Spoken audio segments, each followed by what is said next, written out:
Happy Friday, guys, and welcome to another episode of Let's Talk Dubs. I'm your host, Bill T. Well, guys, it's a few weeks away till the California weekend starts kicking off. I'll be down there just one weekend. Unfortunately, there's too much going on down there, and I've got other plans. So I will be there the first weekend in June, just before my birthday week, which is June 6th for those of you guys keeping track, buddy. And I'll be down there hanging out, checking out Octo, checking out the ISP West open house. Checking out. I'm trying to figure out what car I'm going to bring down there. I've got another car I haven't received yet, and I may run out and grab that thing and bring it down just because that's what you do, right? Just try to bring something funky and fresh. So I may do funky fresh this year, and of course, wait till last minute to figure out what I'm bringing.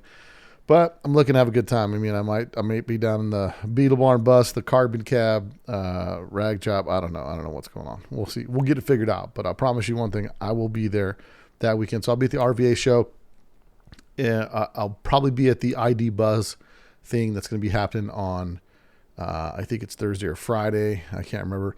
And I may be down there a little bit earlier to do some recording for some of their podcasts. So getting some people on the podcast and checking some things out. So I'm excited to get down there for usually my favorite weekend, which is the first weekend in June. So other than that, guys, don't forget October 6th and 7th is one crazy weekend. If you haven't registered and booked your rooms now, I promise you go register and book your rooms because they will run out of rooms. So I want you guys to get your rooms as soon as possible. Even if you're maybe not going, book your room. You can always cancel it. Or even better yet, if you're not going to go, reach out to me through DM or Facebook if it gets down to the wire and say, hey, Bill, I got a room I reserved. I'm not going to be able to make it, but give it to so-and-so. Because always just before the show, I get people texting me saying, hey, try to book a room. The rooms are all sold out. So look, guys, book the rooms. You got what I'm saying? So who knows, man? You book the room, you get it for 50, you might be able to sell it for 75. Don't do that. Don't do that to VW people, okay? But other than that, what else we got going on here? We got plenty of stuff happening. Lots of people sponsor the podcast. I got new merch just hit the scenes, 2 new designs, and I've got some keychains being made. Doing some retro keychains for Team VW. I got some of those being made. A couple of you guys that may receive some of those keychains now. Those are the first 3 in production, and I gave those out to some longtime listeners and some people that were really down on one of those keychains. So I put an order in for production. They may be a little different size than those ones that got sold. So there's 3 of 3 that are out there right now floating around. And I'm all about exclusivity, so I think that's pretty cool. But just to let you guys know, if you have one of those keychains or receive one of those keychains, know you're one of the lucky ones. So, and I got to give a shout out to my guy James Sofer up there in around the outside high in the middle up in Ohio, because he, one of my homies, been on the podcast, and he placed an order, and I kind of got drug up on some stuff, so signed it, and sent him an extra goodie, and he's my dog. So you guys make sure you check out his show that he's doing. So that'll be coming up this year. As soon as I get more information, I'll start promoting it for him. And I'm looking forward to trying to see if I can make it out there this year. I don't know. I've got 2 weeks in June that I'm gone with my kid, and be doing some father-son stuff. So after that, the summer's kind of open. Got a lot of stuff happening, but I'm looking forward to getting out there and seeing some people at some of these shows, man. Looking forward to it. Because we got the new merch out, there's a cool new logo, the Let's Talk Dubs logo. There's also a cool script logo. So the one's kind of an old school postcard style, and it's got some Vegas flavor, some VW stuff in it. And the other one is like an early type script. So go to letstalkdubs.com and check out the merch. Shout out to some people that supported the podcast. We had Steve Peter, and Steve Peter is from Vegas, and he won his squareback, super dope, shot by my buddy Eric Arnold for Hot VW's magazine. And it took best of show last year at One Crazy Weekend. So shout out to Steve Peter for supporting the podcast. And also Michael Hartman out of Fairmont, West Virginia, just ordered some merch. And then I released the new merch, and he hit me up again and ordered some more. So shout out to him. And then my guy Lionel Mendoza, OG from the way back, one of the early Let's Talk Dubbers. My dog Lionel out of Torrance, California, ordered some new merch, freshed himself out with some gear. So I appreciate the support, guys. You guys are rad, and when it comes down to it, I just like making the stuff to get it out there for you guys, because Ain't nobody getting rich off it, but it's just something fun. It's something fun to do and to contribute to the community. You know, last thing we all need is more t-shirts, right? So I appreciate you guys for supporting the podcast. Lots of things coming up, lots of podcasts that are in the edit bay that are coming out. If you guys haven't checked out my prison podcast, make sure you go search Arrested in Mexico. And it's the author's Bill T, and that's my we're on my 1 year anniversary of getting released from prison in Mexico last year when I disappeared for 2 months. That whole story is on a podcast. It's edited, audio engineered and edited by Steve Connect's son, Ryan Connect, who's a phenomenal musician. Check him out. Go give him a follow. It's Ryan Connect, and he edits the podcast. He does the audio on it. He just does a fantastic job, man. So you guys owe it to yourself to listen to this gut-wrenching story. And feel free to DM me some questions and whatnot if you have that. Maybe we'll do a roundtable. We get peppered with prison questions on it, but it was quite an experience. It's almost done. I got one more episode to put out. There's 7 out right now. There'll be an episode 8, and then that's it. That'll be the final unless I decided doing epilogue episodes, but I'm looking forward to that coming out. Episode 8 and just being done, getting all the podcast kind of behind me. So with respect to the prison one, it's been a year of just trying to put that thing together and, you know, really wanting it to be good. So I really try to take some time to really work the story more like, it comes across really, really descriptive. So it takes a little more effort, time and planning than the podcast. The podcasts are, you know, for me, they're awesome interviews and great conversations. And that brings me to this week's podcast. This week's podcast is fantastic. John Lazenby. If the name doesn't ring a bell, it should. He is one of the founding members of Kliner Panzers. We get the original story of how DKP got their name. We get the original story of how the club came together. We get insight as to how the club kind of transitioned and some things to that degree. Lots of cool stuff.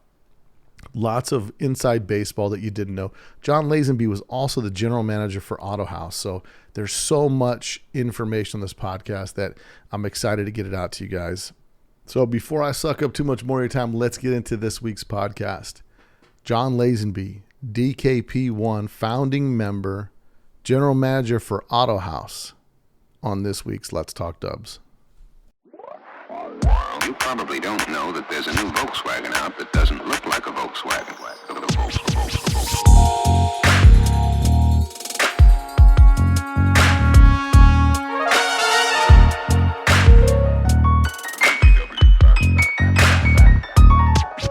It's got everything that people who like the bug like.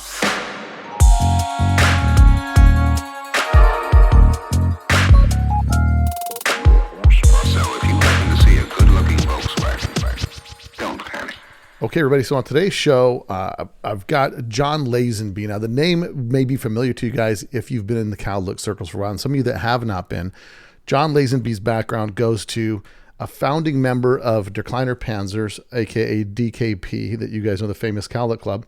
He was also the general manager for Autohaus, and he'd worked at Autohaus from 1971 to 1981.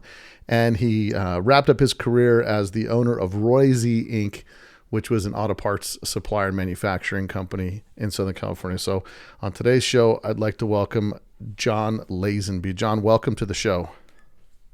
Thank you. It's nice to be here. So John, the way that we always start the podcast is, what's your VW story and how did you get into Volkswagens? Well, my VW story started actually 60 years ago, 1963. I was a 16-year-old kid. I was working, and I wanted to buy a new car. And what I really wanted was a 1963 Ford 406 4-speed. And my dad was fine with it until he saw the motor and the transmission. He says, "No, you're not getting that," because he probably figured I'd kill myself in it. And he was probably right. Yeah. So in a moment, I said, "Well, then fine, I want a Volkswagen." And shortly thereafter, I had a Volkswagen. I actually bought a new Volkswagen from Econo Motors in Riverside. That's a name that some people should know. Right. July 31st, 1963. It was a red 63, ruby red 63 sunroof car. And I own that car. That's the car that became what a lot of people will know as the Butternut car. That's the same car that I owned for 10.5 years. So that was the beginnings of my Volkswagen connection, if you want to say that. And then, go ahead. And so my question is, like, I mean, that's a pretty far jump to go from a Ford to the Beetle. Like, at that time, were you a car guy already, just trying to figure out what part of the car scene you were going to get into? Yeah, I've been a car guy my entire life. I mean, literally from the time I could walk and talk, I knew what cars were. I knew cars, and I knew what I liked. And I liked, typically I like powerful, fast cars. That's what my dad was, kind of a Ford guy, and I was always fascinated with those. I'm a Chrysler guy too. Yeah. Mini cars, things like that. So, that was it. But then the Volkswagen thing, there was a guy by the name of Steve Cooper that lived about 2 doors from me, and he had a red 62 sunroof. And I think back, I used to walk by that car, and that's kind of maybe the attraction that got me interested in Volkswagens. Yeah. Yeah, because that's a pretty far stretch. And so at this point, you had to know that you could make Volkswagens fast, right? And so... well, back then, there wasn't really a lot of stuff. I mean, Impy was there, but we were kind of ignorant on Impy and performance stuff. There was in fact, I still have the book, a small book, How to Hop Up VWs, that showed, Denzel stuff and Okraza stuff and, things like that. But that was for a 16-year-old kid. That was far-fetched, Right. So we did whatever we could do. It was kind of trial by error, to make things. And I had met a couple of guys along the way. Schneider Motors, Joe Schneider, who was actually their Kliner Panzers' first sponsor. He was a local mechanic in Anaheim, a German guy that had come out of Germany. It was J&F. It was Joe and Fritz, and they did repair work. He actually became the first BMW dealership in Orange County. But prior to that, he was doing Volkswagen and Porsche. And I used to go in there, and I became friends with him. Well, there was a guy that worked there by the name of Bob Wilson. Bob Wilson was a little older than me. I'm going to say he was 18 or 19 at the time. Mm-hmm. And he had a white 59 convertible that had Porsche wheels on it and a few things like that. So Bob and I kind of struck up a friendship. He lived fairly close to me. And then I used to go out cruising the local spots here, and I used to see this gold VW driving around, but it was kind of the coolest car around. And the thing that made it cool, it was really a nice car, and it had Jardine headers painted on the rear fender. Well, that car turned out to be a guy by the name of Rich Kugel, and Rich and I became fast friends. In fact, we joined the Navy together. That's what the friends we became. His brother, some of you might know, his brother is Jerry Kugel of Kugel Components.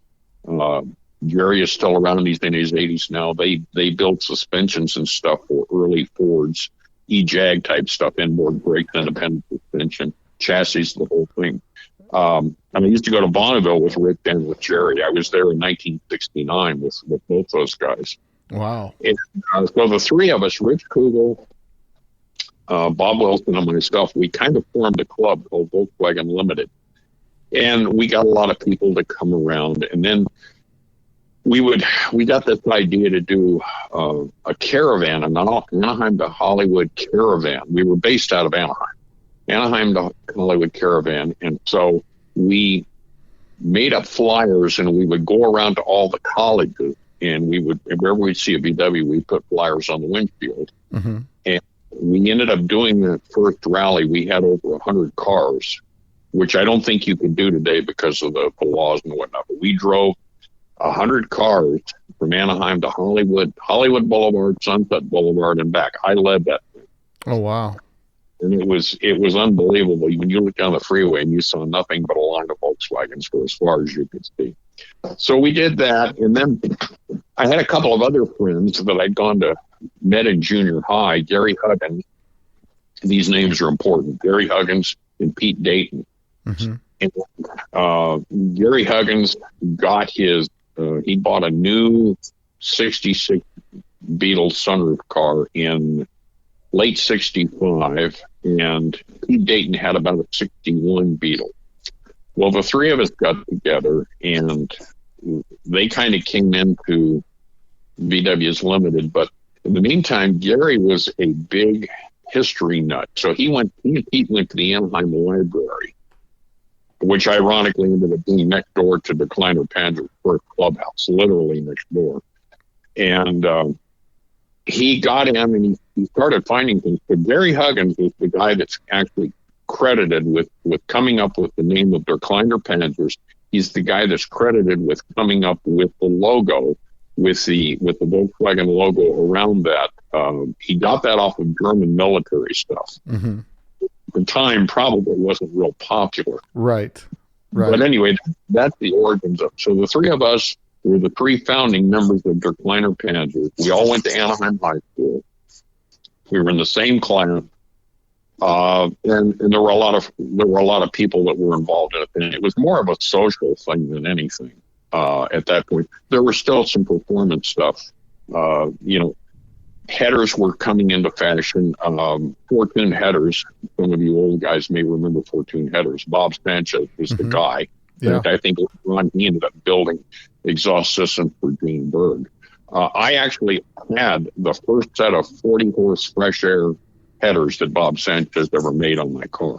Oh, really? And those were installed at Schneider Motors in Anaheim on then Los Angeles Street, today Anaheim Boulevard. And it evolved from that point. So then I built my first motor. Joe actually built it for me. We walked down the street about a block to Potman Cams. He got a Potman Cam. I ordered a Judson supercharger. So by 1964, I had a supercharged Volkswagen driving around, which was unheard of on the streets of Orange County. Nobody had anything like that. Yeah, and where are you able to buy the supercharger kit from? The supercharger I actually bought from a place on Whittier Boulevard called the Custom House. The guy that owned it, his name was Willie. He had a beautiful black 60 Beetle that had every accessory known to man that parked out front. Willie was an older fellow then. And he ordered it. I think he ordered it from Birch, which was up on Colorado Boulevard in Pasadena. But anyway, that's where it came from. And as I recall, it was about $180, which was, an unbelievable amount of money. Yeah, I mean, $180 back then was like a middle class weekly wage, right? Yeah. Oh, yeah. I was working as a box boy in a grocery store, making $1.57.5 an hour. And then I had to pay union dues out of that. Yeah. Yeah. So yeah, it was a big deal. It was really a big deal. So, but anyway, I got that. And I guess that was you mentioned the cool factor. And I guess that was the cool factor was the fact that I'm driving around in a supercharged Volkswagen.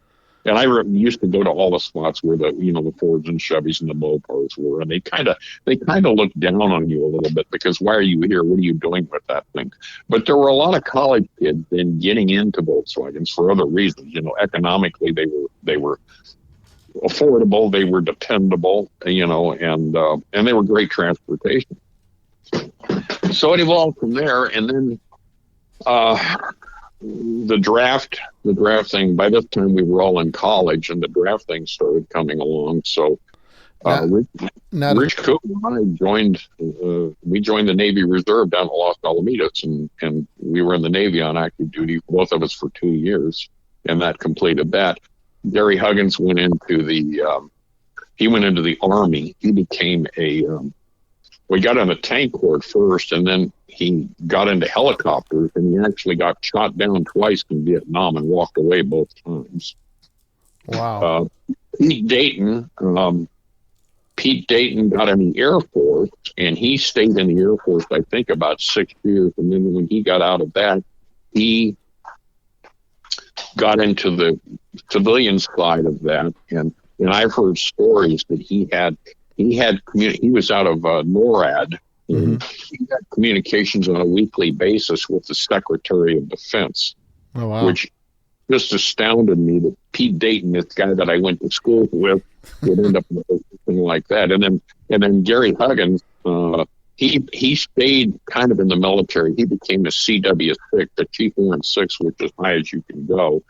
And he became a private pilot for some well-to-do people. He flew a lot of famous people around. But both of those guys, Huggins and Dayton, had moved on from Volkswagen by that point. And we remained friends. Gary Huggins passed away a few years ago. We were best of friends. And Pete Dayton, as far as I know, is still alive. He's living somewhere in Arizona, I think. But really, Dayton. And now, back then in those days, right? This is really kind of before lowering cars starts happening. Now that all when I went in the service, the lowering cars, we had wheel adapters, and where you could put a Chevy bolt pattern, like an American mag, onto a Volkswagen. That was the big thing. In fact, we used to raise the front ends. We figured out how to do that. And that was the cool factor then, because competition rakes back then, if you looked at a lot of the American cars, they would raise the front end for weight transfer. Right. So kind of a gasser look. Yeah, we went to service. So from 67 to 69, I was gone. I got out in April of 69. I might also add during this story, there was another guy that was very important in my life that I met probably back in 1964. His name's Jim Edmonston. A lot of people know him as Sarge. Jim and best friends. I was Jim's best man at his wedding. Jim was in my wedding, as was Gary Huggins, Dave Patrick, who's also under Kliner Panzers. But Jim went in on it. He was in the Army. He went in a couple of months before I did, and he actually went to Vietnam on the ground, and he got out, I think, about the same time I did. So we started, we reconnected and started palling around, and he kind of got active back in the club, and I came along a little bit later, maybe a month or so later. But probably I got out, I'm going to say April of 69, and probably by May of 69, I was getting involved with the club again. Well, by this time, the lower front end thing, well, that was kind of I guess it's credited to Greg Aronson. There was a guy named Rick Winter that I think actually did it before Greg by pulling the leaves in the front end. But that was all happening when we came back. So the whole thing had changed. It was no bumpers. It was simplicity on the cars. And by this time, of course, there was a lot of performance stuff out there that was available. You heard names like Greenberg, of course, Steve Bowery. Empty was still around. The name that really a lot of people never really heard much about, but was very, very instrumental for the Kliner Panzers in particular, and a lot of the other guys around, was a guy named Earl McMills. Earl McMills lived over in, I believe it was Inglewood, and he was a retired machinist from North American Rockwell Douglas, or one of those aircraft suppliers. Mm-hmm. Well, Earl McMills was bringing in, and I think there was a connection there with it. Earl McMills was bringing in FPG roller cranks. He was bringing in Okrasa cranks. He was casting his own cylinders. He was a very innovative guy, but he never got a lot of public notoriety about it. And we used to go over there. It was Ron Fleming, Don Crane, Mike Mahaffey, myself, probably Greg Aronson. We used to go over there, and we'd go into Earl's house, and it was a house probably built in the 20s or 30s. You'd walk down the driveway that was a little two concrete strip like for a Model T Ford, and you'd go to his single car garage, walk through, go to the back of it. He had a machine shop there in the back, an extension of the garage, and that's where he did all this stuff.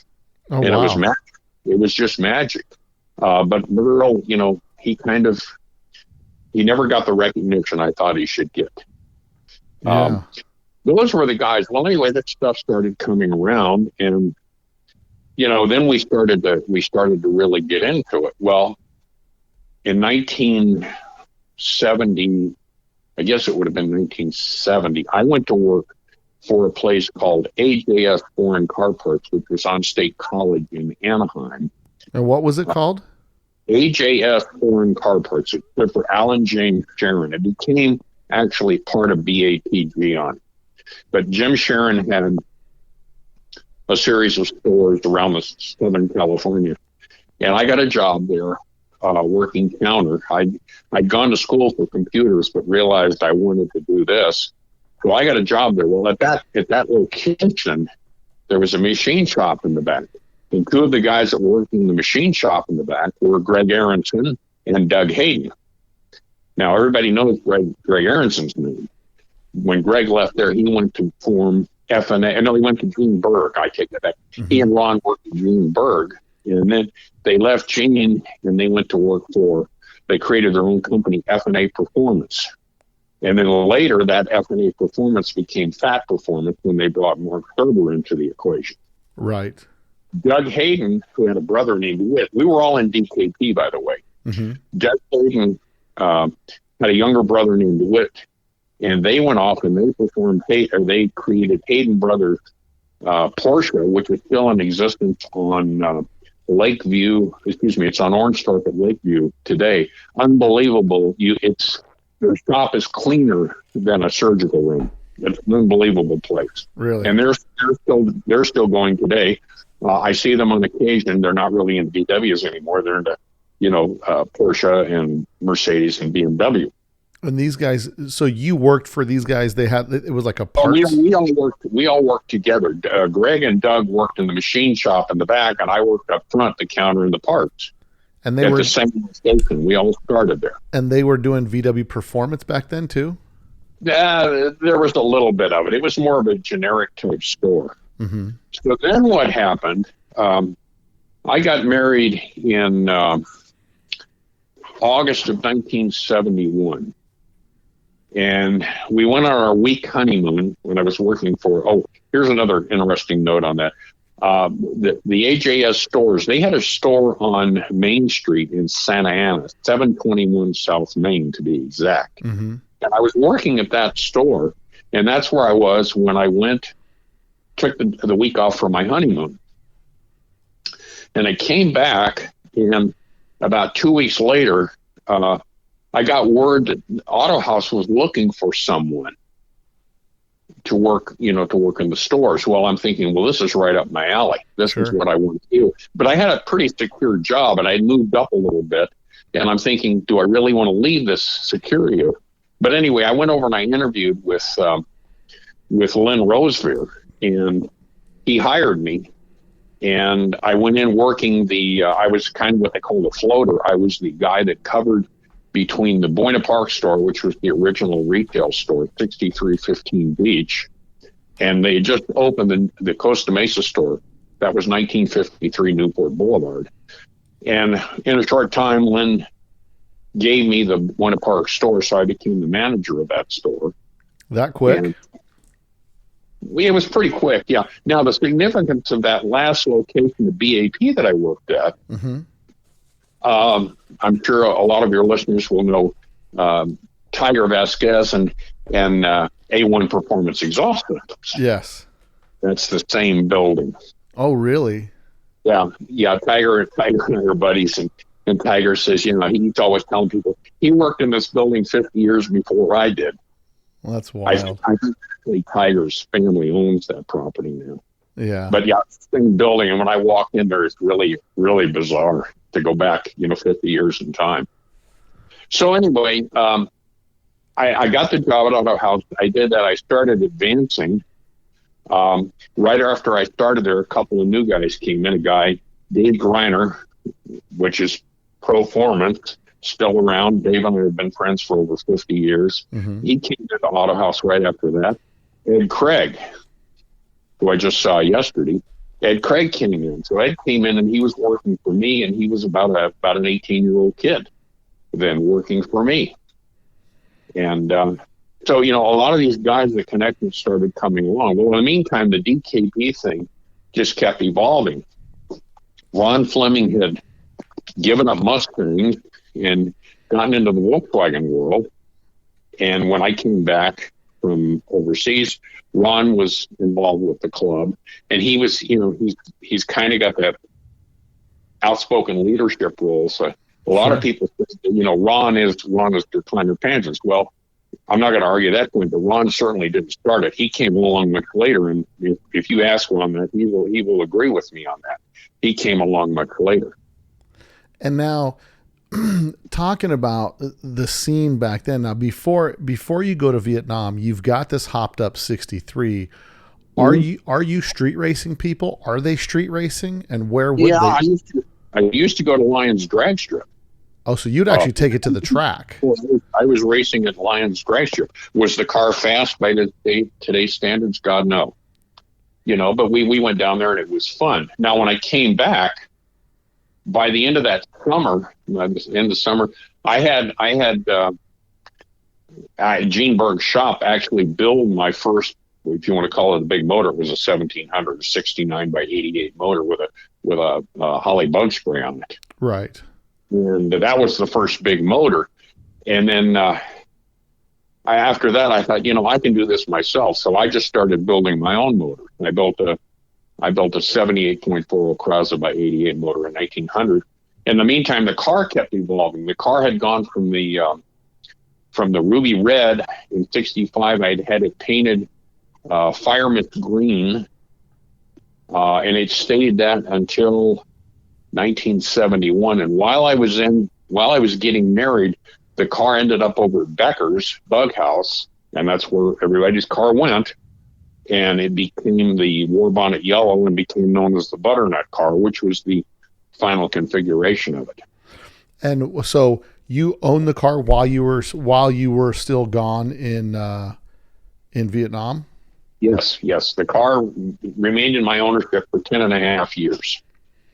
And it lived at my parents' garage while I was gone. So the final iteration of that car became known as Butternut, right? It was the Butternut car. It was very similar. It was done about not too far after Greg Aronson's the white car that everybody knows. But Becker, he filled all the holes. It was $1 a hole to fill the holes, bumper holes, exhaust ports, all the stuff. $1.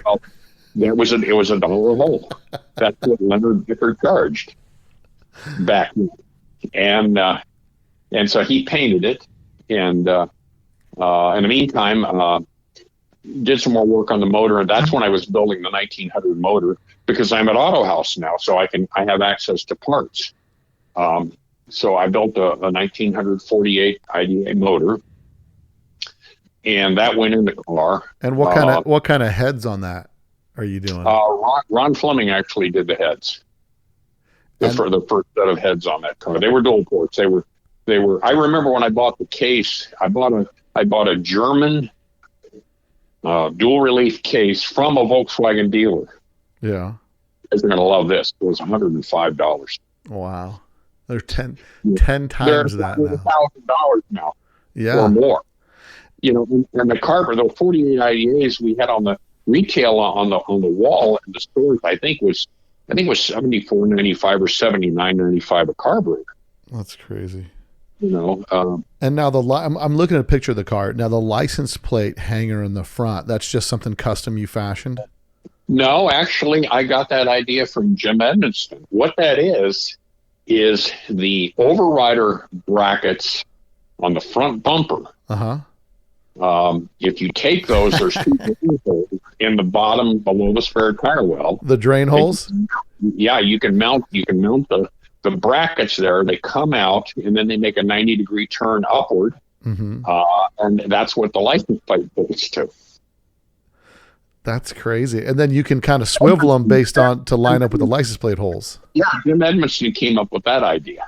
That's pretty slick. So it's repurposing the original bumper, the overrider brackets. Yeah, exactly. Now the turn signals, those look like is it something off the shelf? The inner turn signals that you guys put the rounds? Turn signals. There's a story for those too. Yeah. Greg Aronson, when we worked at the AJS Foreign Car Parts store, Greg found these Lucas turn signal lights or Lucas running lights on the shelf. And that's where the first set came from. I can't tell you how many sets of those I sold, but they came out of there, and he took them over and had Becker, when the car was brown before it was white. Mm-hmm. It was sort of dark metallic brown. He had Becker, fill the holes, cut the holes, put those lights in. That was the origin of those Lucas turn signals. Well, my car had the same thing. Now, BRMs, everybody was buying all the BRMs up that they could find. Right. Because they had become, and I guess you can credit, the BRMs were becoming the rage when I was overseas. That, Don Crane and Ron and Greg and guys like that, they were all buying these things up because they were a functional wheel. But the wheel I always equated to was the American torque thrust wide 5-lug magnesium rim, which you never saw around. And there's a story about that. Yeah. How did those wheels come into existence? Where's the first time you saw them? Well, I think, and I can't verify this, but I think the American torque thrust wheel predates the BRM. Right. The first time I ever saw a set was in 1964. And when I first saw them, just like when I first saw the BRMs, I didn't like them because then chrome wheels were kind of the fashion, shiny and sporty. So anyway, Doug Hayden, who got married a month before I did, he's got a pregnant wife living in an apartment. And Doug comes to work one day and he says, I called American Racing Equipment in Rancho Dominguez, and I wanted to see what inventory they had left. Well, he says, are you interested in going in on this with me on the buy? I said, yeah, sure. So Doug and I ended up buying the entire inventory of the American 5 wide lug American torque thrust wheel, magnesium wheel. We also they made an 8-spoke wheel too. We bought all those, and we had the wheels shipped and delivered to his apartment, which was in Fullerton. Now his wife Kathy went through the roof. Yeah, I can imagine. And this is directly from American Racing? It was American Racing in Rancho Dominguez. That was the word. And what year is this? That would have been 1971. So at this point, those wheels are outdated. VWs are made now with 4-lug, and this is kind of dead inventory on the shelf type thing. Yeah, it's inventory because nobody wanted them. So anyway, I had actually found a pair of used Americans prior to that I chased it. It was a gal driving a Baja Bug, and I spotted them, and they chased her down. And I traded her the 2 American wheels for 2 Porsche wheels on, I think, $40. Oh, wow. And I got those 2. Well, that's when I became interested in them. So once we did this, Doug and I figured out the inventory. I took 5 or 6. Now, these are brand new wheels. They're still in the box. Yeah. I took 5 or 6 of those wheels. I think I know I took 5, and I think I got a 6th one because I wanted a spare just in case. And Doug's brother Whit got a set, and Doug got a set of the 8 spokes because Doug's car was a European 66. It had 4-lug wheels with disc brakes in the front.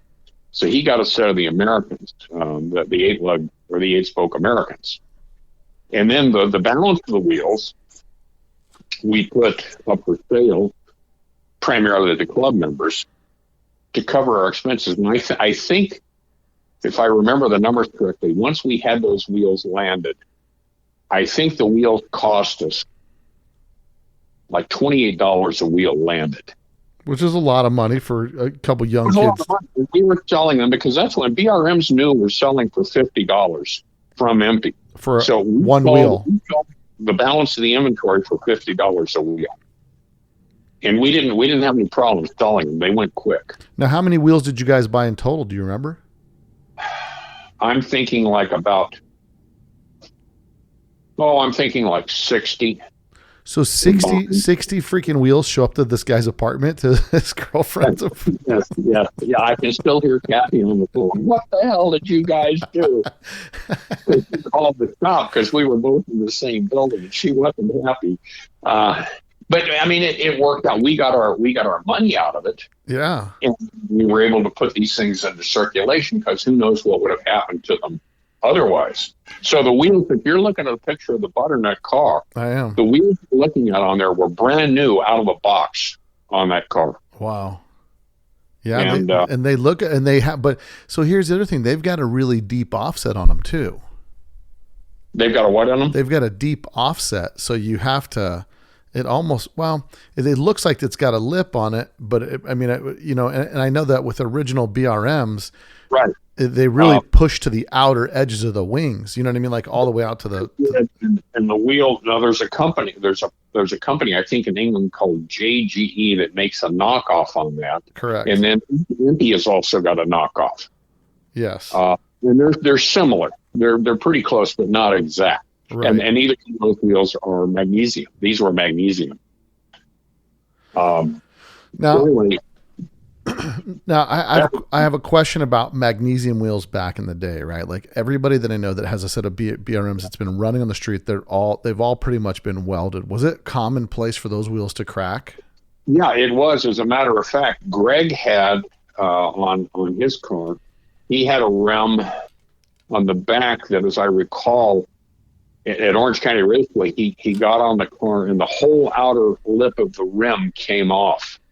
Oh. And that wheel ended up being, that wheel, as I recall, ended up being a hose reel at F&A Performance. So like the wheel split in two? Yeah, just the outer lip of it literally cracked off the entire rim. From putting the load on it, from jumping on the car and laying the tires up. Yeah. They just did it, and today, people, those wheels are, both the Americans and the BRMs are very coveted. But the reality is you're driving on a 50 or 60-year-old magnesium rim. Yeah. And the problem with magnesium is it gets old, it gets brittle. So from a safety standpoint, I don't know how good it is. You're right. Could be. I mean, you hit a hard enough pothole, you could break your wheel. Oh yeah. And I mean, but it was a religious experience every day to come out with. Some guys used Brasso. Edmondson and I used Simichrome, half-ish Simichrome polish. And you'd sit there on the ground and you would polish that, that shiny part of that rim until your finger turned black. And magnesium had a different look. You could make them shiny like chrome, but it had a blue hue to it. Right. It was a different hue than an aluminum or a chrome finish wheel. And of course, you literally, I mean, I did it daily. Yeah.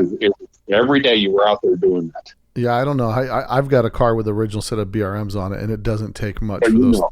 It doesn't take much for them to tarnish, and it's almost like I'm a kid of the '80s, so I'm a low maintenance chrome plated kind of guy, and I'm like, man, that's a. Well, and the term we used to use, Fleming was always good for coming up with quirky things, and the term we used to use for those was they're out there growing hair. Yeah, growing hair on the wheels. That was true. They did. You had to stay on them because nobody wanted them to look the natural rough casting. Now, if I had a set today, I would never touch them. I would just let them grow, and you get corroded or grow hair, because to me that's an interesting look today. Now, the mirrors on the side of the car, those were Talbot Juniors. Talbot Juniors, and those were sold at the auto parts place you guys worked at? Autohaus sold those.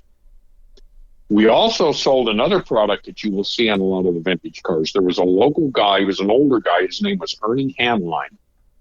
Ernie Hanline did engine turn stuff. Quite good. He was down in, I want to say, Laguna Beach. Mm-hmm. He did the kick plates, the threshold plates, the front kick plates when you open the door at the front. He did pieces to cover the dash on the 58 through 64 cars. He had engine turn pieces. He also did headlight bucket inserts that you could put in there with the engine turned, and that was a big deal. That stuff was expensive, and as far as I know, I've heard stories his son is still offering some of that stuff today, but I seldom see it. Yeah, that was, and that comes from but the origins of that is like aircraft stuff. Yeah, the engine turning thing, where they literally, it was all hand done. You take a dowel and put it in a drill press and start moving the metal through and doing that. And what was the purpose of doing that? To not have to polish it or to keep it from looking scratched? It was just an appearance thing. You didn't have to polish it once it was done. It pretty much stayed, but it was the appearance of it. It was, I don't know, it really looked sharp, we all thought. Yeah. No, I mean, so, it definitely was a cool look. And so, and the picture I'm looking at online of your car before you then had it lowered, is, I guess, in that dark green that you had it painted. So it went from ruby red to dark green. That was fire mist green. It was a Cadillac color. What color? Green? It was a 1965 Cadillac color called fire mist green. It was a pretty heavy metallic. And that's all the rage, right? When you get a metallic paint job. They made green, blue, red, and I think gold. Cadillac did in 64 and 65, and they called it fire mist. And earlier you referenced you saw a car with Porsche wheels on it. When you're talking about Porsche wheels, you're talking about the chrome wide five. The slotted chrome Porsche wheels. Yeah, the wide five slotted Porsche chromes. 4.5. If you got real lucky, you can get 5.5. And then there was a place in at the time it was in La Mirada. It was Johnny Speed and Chrome. Mm-hmm. Who ended up having another retail store just down a half a block down the street from the Autohaus retail store in Beach Boulevard in Buena Park. And Johnny Huey was the guy that owned that. Johnny was quite a character.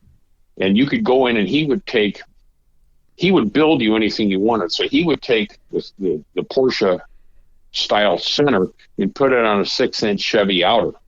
Oh, and really? put any offset you wanted. So we did that. We did that too. Now, so back to part of your history. So now you go and get this job at Autohaus. By the time you start working there in 71, is Johnny Speed and Chrome around then? Oh yeah. They were literally a half a block down the street from Autohaus. And were they like a force? They were like your main competition, or was Autohaus They were. They used to certainly get Lynn and Ron Rosebeer. They used to get their blood pressure up. And another bit of trivia there. You guys probably know the name Rick Sadler. I know. Yeah. Rick Sadler, who's a DKP guy. Rick Sadler worked at Johnny Speed and Chrome. Now, I don't think he worked there that early, but he was there later on. Right. No, we've had Rick. Rick's kind of the Forrest Gump of. Rick's a good guy. He's a good guy. He's kind of the Forrest Gump of VW. He's in the background of every picture at some point in time. That's Rick. Yeah. And so now, Johnny, what was the reputation of some of these companies like? If you wanted to work someplace, you don't work here, work there. Johnny Speed and Chrome. The guy's name was Johnny Huey. And the thing we used to call it Johnny's Chip and Peel. He owned a place called Jiffy Plating that I think was in La Mirada, and he did a lot of plating stuff. But his reputation wasn't stellar. I'll just say that. Right, like he'll get it chrome, but the chrome won't make it home. When we were kids and we knew what we wanted, and he was the guy that had it. Right, he knew you guys were on a budget, so he can get you cheap chrome. Exactly. And you wax I wax my car every day. Yeah. So, the rust was a thing that didn't exist in my world. Right. But yeah, we did that. And Johnny was around for years and years and years. In fact, he was around long after the Autohaus chain went away. And now as you started working at Autohaus, you're still a VW enthusiast at this time that you're working there? You've kind of moved on, sold your car, and you're kind of moving on a little bit? Or because you have your car for 10 years, 63 to 73, right? Yeah, what happened was I was still at Autohaus, but a couple of things happened. We ended up buying our first house in 1973. And by that time, the first iteration of DKP, it was kind of people were, our lives were changing. We were getting older, people were getting married. They were having families, just, they were going in different directions. Well, my interest kind of started to drop off. So, as a lot of other people did. So, sure. I put I thought we're going to buy our first house. I can't be doing the car thing and this. So I put the car up for sale. Now, let me describe the car before I tell you what happened to it. It was a 78 by 88 motor, then with 42 DC F9 Webers on it. Mm-hmm. It had S&S competition headers on it with a merge collector, 5 American magnesium rims, Becker paint, Brad's Interior. That's another name we haven't touched on, Don Bradford. Brad's Interior. He did all the seats, the headliner, the carpet, the sunroof, the trunk, and he made a custom bra for it. Mm-hmm. So the car had all of that. He also did Greg Aronson's The White Car. That's where the biscuit thing came from. Was Don Bradford. That and everybody was going there. Becker's was the go-to guy. Brad's was the go-to guy for all this stuff. So anyway, that car. What happened was I was on Harbor Boulevard just below Disneyland one day, and I saw this Anaheim cop pull up behind me. Well, I knew what it was going to be. The car didn't have bumpers because the bumper holes had all been filled in. And the cop pulled me over right by the convention center, and he walked up and he goes, I hate to tell you this, but he said, I got to write you a citation. And it was because of that. So I took it back to Becker's. Becker's cut the holes open. We put like Euro blades on the car, but I just lost interest in it at that point. Right. The other problem we used to have with the law back then, and you don't hear much about then, the headlight law, which, as I recall, the center of the beam to the ground had to be a minimum of 24 inches. Well, a stock Volkswagen on a good day might reach 23 and a half inches. But anyway, we started lowering the cars. So the cops loved that. Anything they could nail us for, exhaust, lowered cars, anything, they'd come after us. And I got this idea. What about putting air shocks in the car? And so what I did, I got a set of Delco air shocks, actually mounted them upside down so they would clear. And you could buy a kit that was a little control panel, and it ran plumbing. So I had empty tall manifolds on the 48, and they were all tapped for intake. So I ran back and I tapped into the manifold for vacuum. So what I would do, I would lower it, and then when I would see a cop coming, I'd reach over in the glove box, I'd hit this button, get off the gas, and it would start pumping the shocks. So the cop had seen me, and this actually happened to me on Broadway in Anaheim one day. I'm going east on Broadway, and the cop, in fact, I think I was going over to Greg's house, and the cop sees me, and I see him. As he's making the U-turn, I hit the button, and I'm on and off the gas. So he pulls me over, he comes up, and he kind of does a double take. And I said, what'd I do? He said, your car's too low. I says, it is? Well, he kind of has this puzzled look. So he gets out and measured. The car wasn't too low. So he couldn't write me a ticket. That's pretty slick. That was my one moment of glory with the police. Yeah. But anyway, after all of that, it became too much of a hassle. So I put the car up for sale. I was still at Autohaus. Mm-hmm. And I started advertising. I think I'm thinking like $3,500, which was a lot of money then. Yeah. And I got nobody. There was no interest. And this went along with the other thing I was seeing. I was seeing the interest in the Volkswagen performance in kind of fading. I'm going, how much longer is this going to be here? Right. And I don't want to be at the end of the road. So anyway, I had a guy that called me one day. He and his dad came over to look at the car. We had actually moved into our first house, and we were doing a lot of work. And I didn't spend much time with the car. I took the car to drive to and from work, and that was about it. So anyway, long story short, this guy's name was Terry. He worked for the phone company. I ended up selling that car as I described, which makes me sick when I say it today. I sold that car for $1,500. Wow. And 6 months later, he rolled it. No way. He rolled it and destroyed it. And the last time I saw the car, I found out where it was. It was on Harbor Boulevard in a muffler shop in Fullerton. We drove up there, and there was the car. Well, a couple of the DKP2 guys, Roger Draco, and a couple other guys got wind of it, and they went up there, and they got a lot of stuff off the car. They got the wheels. I had video gauges. I had a full custom dash in the car. They got all that. They may have got the motor. I don't know. But anyway, that was the last I ever saw of the car. But the car, kind of lived on. I know one of the guys got the DKP badge off the hood, and the car lived on, in that aspect. Yeah, that's a wild story, and it's one of those things where it's like, you hope that. So my first Volkswagen that I really, really was into was a '63 ragtop. that I pulled out of the wrecking yard. Same thing with me. I blew up my engine after spending all my money building this car, and I just said, that's it. I'm done with it. It's for sale. I sold it for $3,500 like in 93 with no motor.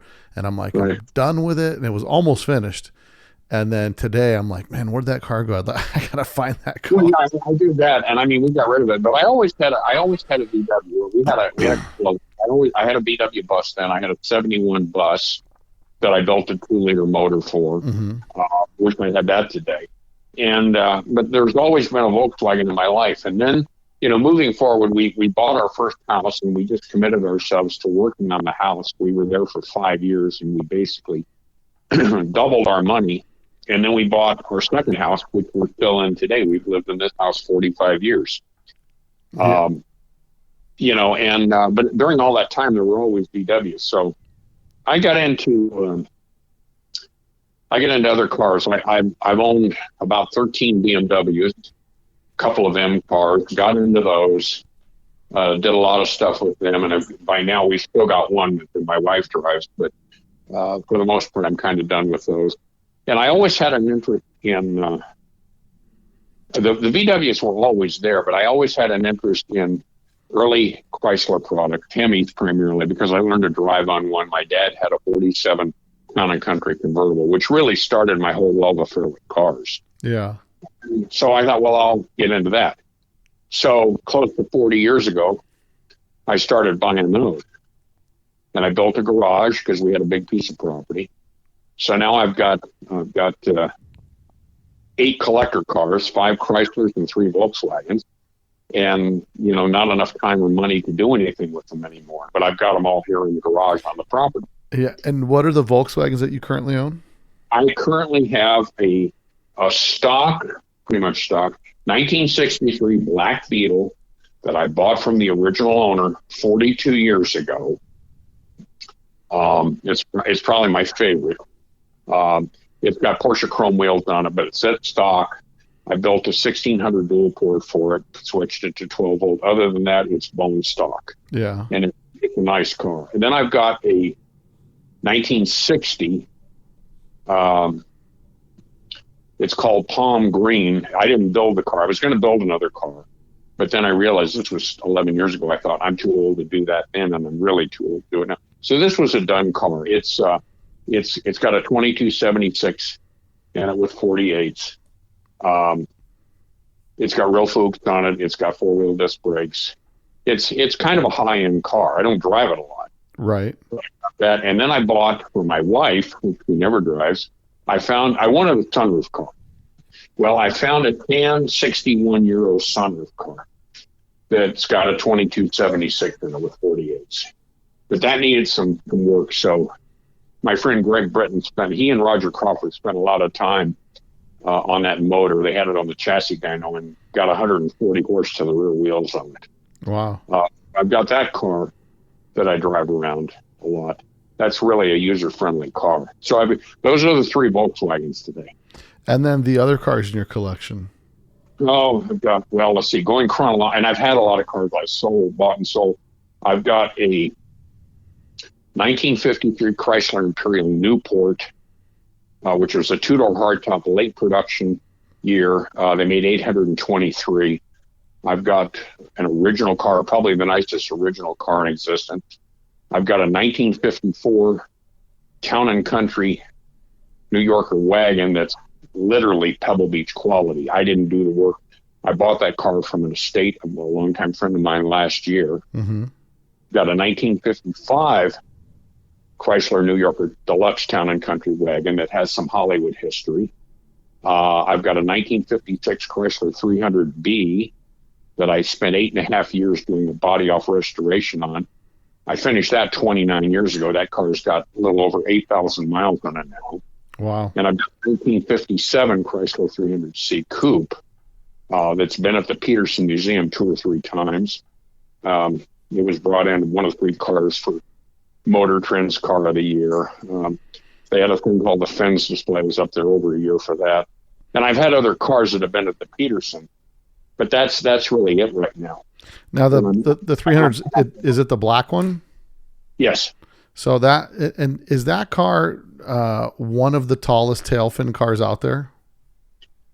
Actually, no. And everybody will say, well, the tallest tail fin's a 59 Caddy, but that's incorrect. Right. Cadillac is the one that's made the mark with that fin, but actually the 61 Imperial, by then, were not in vogue. That fin is taller than a 59 Cadillac. Yeah, that's what I kept thinking is like, I know Chrysler had the tallest fin because the big misnomer is the 59 Caddy had the tallest tail fins. But no, that was the 56 actually started the fin thing for Chrysler. The designer's name was Virgil Exner. And here's something once again related to Volkswagen that the VW guys hate to hear this, but it's true. Everybody talks about the Karmann Ghia, being a German car. Well, the reality is the Karmann Ghia was a car designed by a guy named Virgil Exner, who designed all of my cars at his Detroit suburb home, and they built some Chrysler concept cars. And then a few years later, Volkswagen approached Ghia and Exner, and they put together the deal, and that's where the Karmann Ghia came from. And if you look at these Chrysler concept cars, you can see the Karmann Ghia. Oh, 100%. The Ghia came off better because proportionally it was smaller. Yeah. The Chrysler was too big. No, there's and it's interesting because you're essentially into two kind of oddball monikers, right? Like you've got the Volkswagen, you've got the Chrysler, but they're both in respect to themselves from an enthusiast standpoint. Like when you find a VW guy, they're pretty hardcore. Same with the Chrysler guys. Like they're really dug down deep into the. And I know this is about Volkswagens, but what drew me to the Chrysler thing, of course, was my dad, because he had Chryslers and he had that Town and Country, which I'll never forget. But once I got into it, I started doing a lot of research, and Ford and GM were pretty progressive with their styling and whatnot, and they made some good stuff. They made some junk too, as Chrysler did. Right. But when you get down to the engineering aspects of it, Chrysler had the engineering that the other companies really didn't have. Chrysler was the first car with factory air, other than the 41 Packard. It was the first car with power steering. It was the first car with power brakes. It's all engineering aspects. It was the first car they offered disc brakes in 1949. Oh, wow. A disc brake, like we know disc brakes today. It was an Oscar Lambert, which was an aircraft brake. But, they were very innovative and stuff like this. So that intrigued me. And, of course, the Hemi cars. I have 5 Hemi cars now. So that, I was always into that. Yeah. No, there's so much in the car hobby, because I've got a couple other brands besides Volkswagens. The largest part of my collection is Volkswagens, but right. I have a 65 Buick Riviera, which to me is one of my all-time favorites. I happen to be I'm more of a fan of the 64 Riv because I'm not wild about the clamshell headlights. Well, the clamshell headlights from a functional standpoint are kind of a pain in the neck. What I do like about the 63, 64 is the side looks like the mock intakes on the rear quarter, which is a really cool look. But, these cars that, from my standpoint, I think late 50s to the mid to late 60s had the best styling of vehicles. No, I agree. And luckily for us being Volkswagen enthusiasts, Volkswagen kept their original shape. Other than Porsche, I don't know very many other cars that kept their original shape. No. Although the Volkswagens, at the time, I would look at stuff and I go, God, I remember when we went to look at the 67 Beetle and I go, God, they've ruined it. Yeah. Because what I'm looking at are the different headlights. I'm looking at that bulge on the deck lid on the back, and I'm looking where they took the trim down the side and cut it about 50% of its width. And I'm going, what's this all about? Well, and that's a good question. So as an enthusiast, right, at the time when Volkswagen is still building the Beetle and it's mid run, right? Mm-hmm. You're looking at that 67 and on the street. Is that the kind of the consensus, is that everybody thinks, oh man, VW ruined the new Beetle? Or there are guys that are, you probably have two different camps, right? Guys that are all pro new Beetle and then. No, I don't know that it was real strong one way or the other. I know that initially I didn't like it at all. That's just me. I guess I'm too much of a traditionalist, and I saw these changes that I didn't like. And everybody says to this day, "Oh, the '67 is the pinnacle car." Well, it may be, and I've developed a respect and an interest in them, but never enough to go buy one. I'm really a 58 through 64 guy, because the window size. I had an oval window at one time, had a split window at one time. Split window story was Doug Gordon. Do you know that name? I don't. Doug Gordon. Doug Gordon was the owner of the Underdog, the race car. And Ron Fleming, it was Fleming and Gordon. Well, once again, Ron got all the hoopla and the notoriety, but it was Doug Gordon's car. Doug Gordon was the money behind the car. Well, Doug was very, very close friends with my wife and myself. He had bought a 50 split window from Bruce Crowler Cam. Yeah. And when I saw the car, it was a standard. When I saw the car, I said, "Doug, I'd like to buy the car." But he sold me the car. And I never really did much with it. I know that the motor was made in December of 49. I remember that. Mm-hmm. But we ended up selling that car as part of the down payment when we bought our first house. And of course, today I regret that. Now if it was a standard, it would have been a cable brakes car. You could push the pedal and hear all that action going on. Yikes. Yeah. But you know what it did have that was really unique, and I hate to think what the value of this is today. It had a Teleflunken radio in it. Oh, wow. And that's got to be big money today. Yeah, no question. It was a good straight car. It had the 16-inch wheels, everything.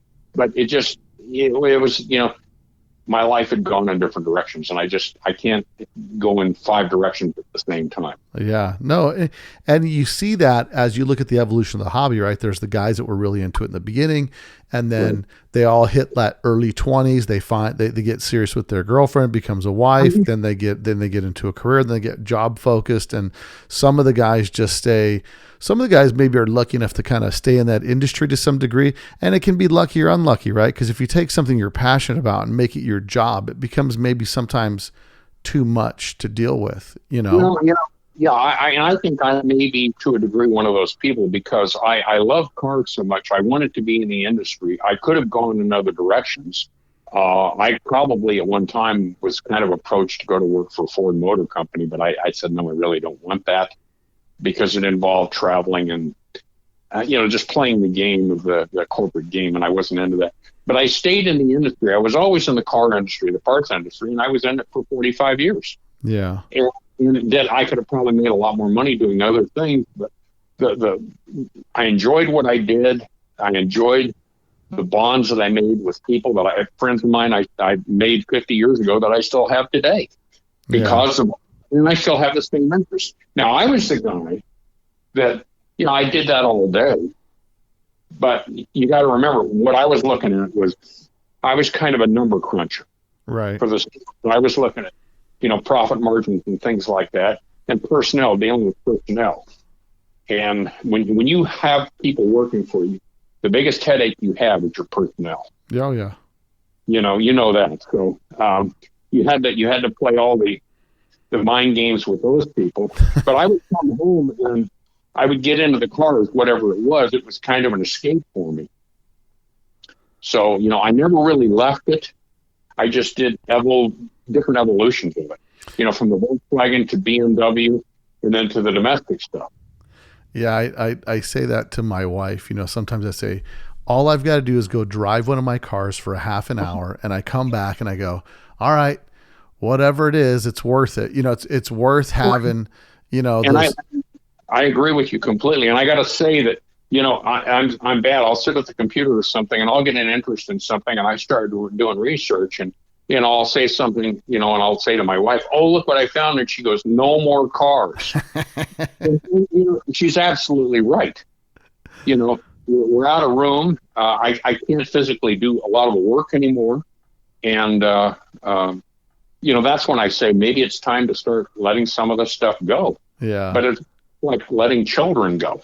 Yeah. The reality is they're going to have to go to different caretakers. Yeah, and that's all we are. We're caretakers of whatever we own. Yeah, you kind of get to a point where you've got so much stuff, and you look at it, and if you don't stay on top of it, driving them and all that stuff, then this one's got a dead battery. That one's got a slow leak in the tire. I just said this yesterday. I said, at time I was at a car thing with some friends, and I'm sitting there, and I said, I have this thought. What would it be like someday if I simply walked out to my garage and I raised the door and I had my daily driver in there and that was it? Yeah. Would I be happy? I don't know. But I do know that I have had cars that I have sold and people have said to me, you're going to be sorry you did that. And they were exactly right. Yeah. It's funny to try to figure out, with transferring ownership to a car, because even right now I end up getting cars where it's like, okay, I ended up getting this car because I found it on a good deal, and that's how I justify the beginning, right? Well, it's money in the bank. I'll buy the car, I can always sell it if I want to, and then I own it, and then I'm like, well, it's got some history and I feel obligated. It's got to go to the right person. It's got to, I can't just sell it. It's not about the profit. It's more about the car. Yep. And well, yeah, no, I get it. And here's a little note on that I've experienced myself. About 7 years ago, when I knew that I was going to be closing or selling the business, I ended up selling it. I had cars stored there. I think I had 5 or 6 cars stored there. And I go, well, I'm not going to pay storage fees someplace, because that every time you pay storage fees in my world, that's money down the toilet you're never going to see again. Right. But what I'm going to have, I have to have at home. Well, my favorite letter car is the 56 Chrysler 300. Mm-hmm. This is the car that I spent 8.5 years on, and untold hours of labor and frustration and sweat. And anyway, I got a friend of mine call me one day back east. He says, "Are you serious about selling cars?" And I said, "Yeah." He says, "Well, I've got a guy that I think will probably buy that car." And I said, "Oh, really?" I said, "Well, have him call me." Well, lo and behold, the guy bought the car, and he was a heavy collector back east. He had 37 cars. He had 16-cylinder Cadillacs, 12-cylinder Packards, and he bought the car. And he paid me good money for the car. And I watched it go away, and I said, okay, well, that's part of my life over. But there was this emptiness in me, and I thought, God, I really missed that car. There were 2 cars that I sold. This was one of them that I really missed. And I thought, maybe if I can find one. So I started looking, and I looked for about 2 years. And these cars are not falling out of the sky. I mean, they only made, of 56, they only made 1,102 of them. Right. And so I started looking, and along the way, I had a couple of friends that said, John, why don't you call the guy that you sold your car to and see if he'll sell it back to you?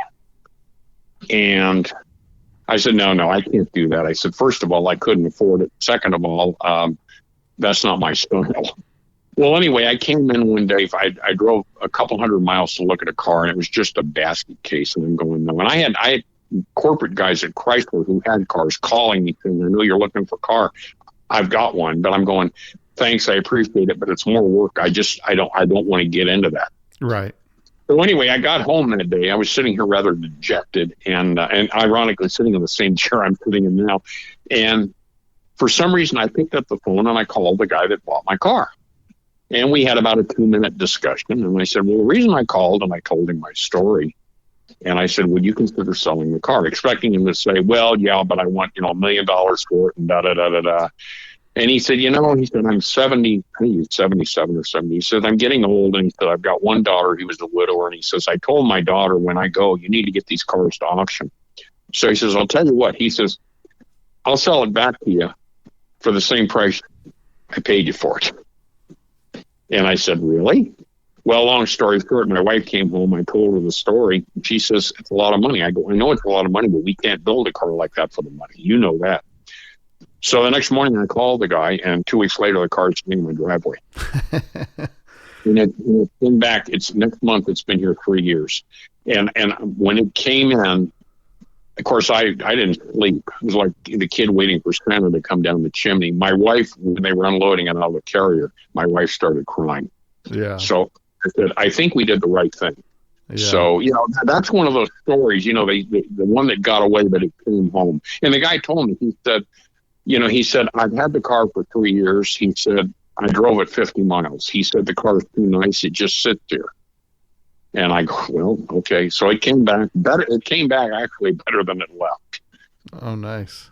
That's one of those rare stories that you never hear, but it did happen to me. Now, there's a few Volkswagens along the way I wish that would have happened to, but it hasn't. Wow, and that's part of, the hobby of going through this life where we have the people and then the cars and the different times in our lives, and just trying to, I often equate it to like an ex-girlfriend, right? When she's gone, she was the greatest thing ever, and you get it back, and you're like, why did I get this car back? What was I thinking? Because exactly, and that was kind of a concern I had. I thought because I gave up a pretty nice car to get this car back, and I'm going, is this the right thing to do? Well, in reality was, for my mind, yes, it was, and my wife, I think, would agree that it was the right decision. No. But you know what else I found in the car world, and you could probably put this to anything. The cars are what bring people together. The cars, the hunt is the fun of it, really, because when you get the car, the reality is now I've got to deal with whatever I've got. Right. But along the way, the cars are the tool to get you there. But in the long run, it's the people that you meet along the way that become the important part of the equation. They are, because as much as, let's say, a church brings a community together, a car does the same thing, because we're all from different backgrounds, but this one baseline attraction of whether it be faith or, it's funny, some people don't see how that equation comes in, but I see it clearly, because it's a neutral piece that we all come together, that brings different people with different backgrounds together for the same central focus. And having that is like the great equalizer. When you look at especially the Volkswagen world, right? There's so many people. There's certain cars that are collectible, like some of the 300s, that they're like, it's either the old guy that's had it since forever, or it's a guy who paid a lot of money, because there's so few built. But with Volkswagens, the hobby and the community is so huge, with so many cars built, that you've got such a diverse group of people that are into one car. And then that one platform did so many different things, from vintage rally racing to cow look to drag racing to autocrossing to off-road racing. There's and from that basis, it branched off into so many different things. But I love how it brings, some of my best friends are people that I've met through the VW hobby, And what I've always said about the car hobby, and you can use Volkswagen or whatever your flavor is, so to speak, but this is where you will go to a common interest event or something, and you will meet people, and it's where the ditch digger and the brain surgeon can come together and have a discussion on the same level. Otherwise, those two guys, the only time they're going to see each other is if the ditch digger's laying on the brain surgeon's table. Right. No. It's that common neutrality that brings people together. Yeah. And I love going to car events, and I look at anything and everything. Somebody says, well, I don't like that. I says, well, it may not be your taste. It may not be my taste. But the reality is, for me, is if somebody has taken enough time to keep whatever this thing is alive and keep it going and keep it out there and share it with people, it has value. And that's the way I look at it. And I always find it interesting that, especially when I get the most enjoyment in my Volkswagens going to like universal car shows, like where there's a bunch of different platforms, because then people really connect with the model, right? Like they'll pick it out of this basket of cars that they're walking through and go, oh yeah, this particular car brings me this because of this reason. You know what I mean? And I've always found, honestly, that's where you get some of your best leads for other cars. Exactly. When go ahead, I'm sorry. No, and it also, you get to hear so many unique stories from people that maybe wouldn't be at a VW event. When I used to go to it, it's no longer going at that location, Cars and Coffee, which was in Irvine at the Ford Center every Saturday morning for several years, and it was the greatest event. Probably they'll never duplicate that event like they had it. They tried other locations, but it hadn't been the same. So I used to go down there weekly. I'd get up at 4 a.m. to go, and I'd always take a different car. And the guys, and I always parked in the same place, and guys would come up, and a lot of people got to know me, and I'd park there and go, I'd take the Chryslers down, go through the gamut, and then I'd show up with my 63 Black Beetle, and the guy walks up to me, and I'm standing there, he goes, where's your car? And I go, it's right here. And they have the most puzzled look on their face. They go, but I said, well, see, this is the other side of me you don't know. Yeah. Because I'm not just a one-page book, I'm a car guy. Yeah. No, I mean, it's... And when the guy drives through with a four-door Falcon, I go, look at that, man. Isn't that cool? Yeah, I really enjoy seeing people that have pulled back the pages of history for really obscure things. And to me, it's like me personally, I'm not a four-door guy. I'm not of that. But when I see somebody that just gets into something so deep, Exactly. And they're tracking it down, and they're the dictionary for that particular car because they're one of three people restoring those cars. I have to give them the respect that there's so much passion behind that project of getting it to such a degree of whatever they're doing, whether it's a concourse restoration or making it a daily driver or making it a custom modified version. I appreciate, the universality, I guess it would be, of the, right. You keyed my mind to another story that I'll share with you if you want to hear it. Yeah, absolutely. When back in the Autohaus days, the Newport Beach or the Costa Mesa store on Newport Boulevard, we had a lot of people, a lot of employees through there. One of the guys' names was Doug Mesh, who became involved in DKP too. In fact, Russell Ritchie owns his car to this day that Doug built. Doug was a real perfectionist guy. But you said something, I'm not into four-door cars. Doug Mesh, and I still get Christmas cards from him every year, Doug Mesh would say, there are two-door cars and there are cars with too many doors. Well, and so is he still in the VW hobby? No, I think he's into motorcycles now. He's a civil engineer. He lives down in South County, and like I say, I see him on rare occasion at events, and but he worked for me for years. The other guy, the story that I really wanted to share with you was, are you familiar with a company called Kimco? Yes. Okay. Well, the origins of Kimco, the guy that founded it's a guy named Jeff Kimla. And Jeff came to work for Autohaus as about an 18-year-old kid back in the late 70s. And Len, when he hired him, he called me and he says, I'm sending a new guy down. He sent him to Costa Mesa because Jeff lived down there. So Jeff came in, and Jeff was driving then about a 77 or 78 Dodge van. It was new. Well, Jeff had just come into an inheritance. He was like 18 years old. The story that I heard was that the inheritance was about $35,000, which was a lot of money then. Right. Well, in a short period of time, Jeff was he had a good heart, but he was kind of a goofy character. And he blew through this money like in 6 months. And one day he came to me and he says, I'm going to ask you a question. He says, how do you do this? He says, you've got a home. You're driving a BMW. I was driving a 5 Series at the time. You're driving a BMW. And he says, how do you do that? I says, well, Jeff, I says, look at it this way. I says, first of all, we work for the same company. We get paid the same time. I says, even though our pay grades may not be the same, we both get paid. I says, tell me what you do with your money. He says, well, I cash my check. And he says, I go out and he says, I party and I buy clothes and I do this and I do that. I said, oh, okay, fine. I says, well, let me tell you what I do with mine. I says, I get my check. I says, I take it to the bank. I put it in the bank. I says, I go home and I turn on the TV and then I mow the lawn. I says, Jeff, life is choices. And I said, the other thing to my equation over here is I says, we're dinks. I says, dual income, no kid. Because my wife worked in dental for 53 years. Right. So I said that. Well, fast forward, Jeff leaves Autohaus. He starts Kimco. He has a couple of locations. He ends up buying the final location. No, the final location when Jeff owned it was on Harbor Boulevard in Costa Mesa. He bought a stationery store property, and it was prime property. And he kind of turned this thing, from my perspective, into a gold mine. And I used to go down there, and I used to marvel at him. I'm going, this was the guy that, in my opinion, was a good heart, but didn't have his head screwed on right. And he's done really well. Right.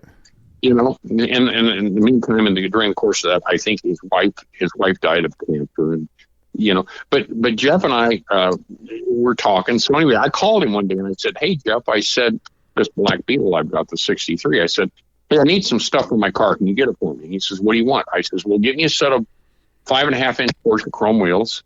Give me a set of tires for 165 15s. And I gave him a whole list of stuff. And I said, just call me when you get it in. I'll come down and pick it up and, pay you. And he said, okay, fine. So a couple of days later, he calls me. He says, oh, yeah, your parts are here. Come on. I said, okay, I'll be down later on today. So I go down there, and I walk in. I'm looking at stuff. We loaded up. I says, okay, what do I do? He says, give me $100. I said, what? He says, give me $100.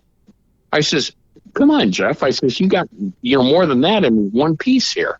He says, no, give me $100. I says, why would you do that? And he said to me, this has stuck with me for the bulk of my life since then. He says, do you remember the conversation we had back many years ago when I came to you and I asked you how you did what you did? And I said, yeah, I kind of remember it. He says, well, he said, I finally woke up and I finally listened. And he says, you're the reason today that I'm where I'm at. And that hit me like a ton of bricks. Sometimes we don't know the impact that our conversations have with people. I didn't really, and I love telling that story because Jeff and I are still friends. We communicate. He's retired now. He's living up in Central California, but we communicate on a fairly regular basis. And I still hold him in high regard. He's a good guy, and Jeff's got to be in his middle to late 60s by now.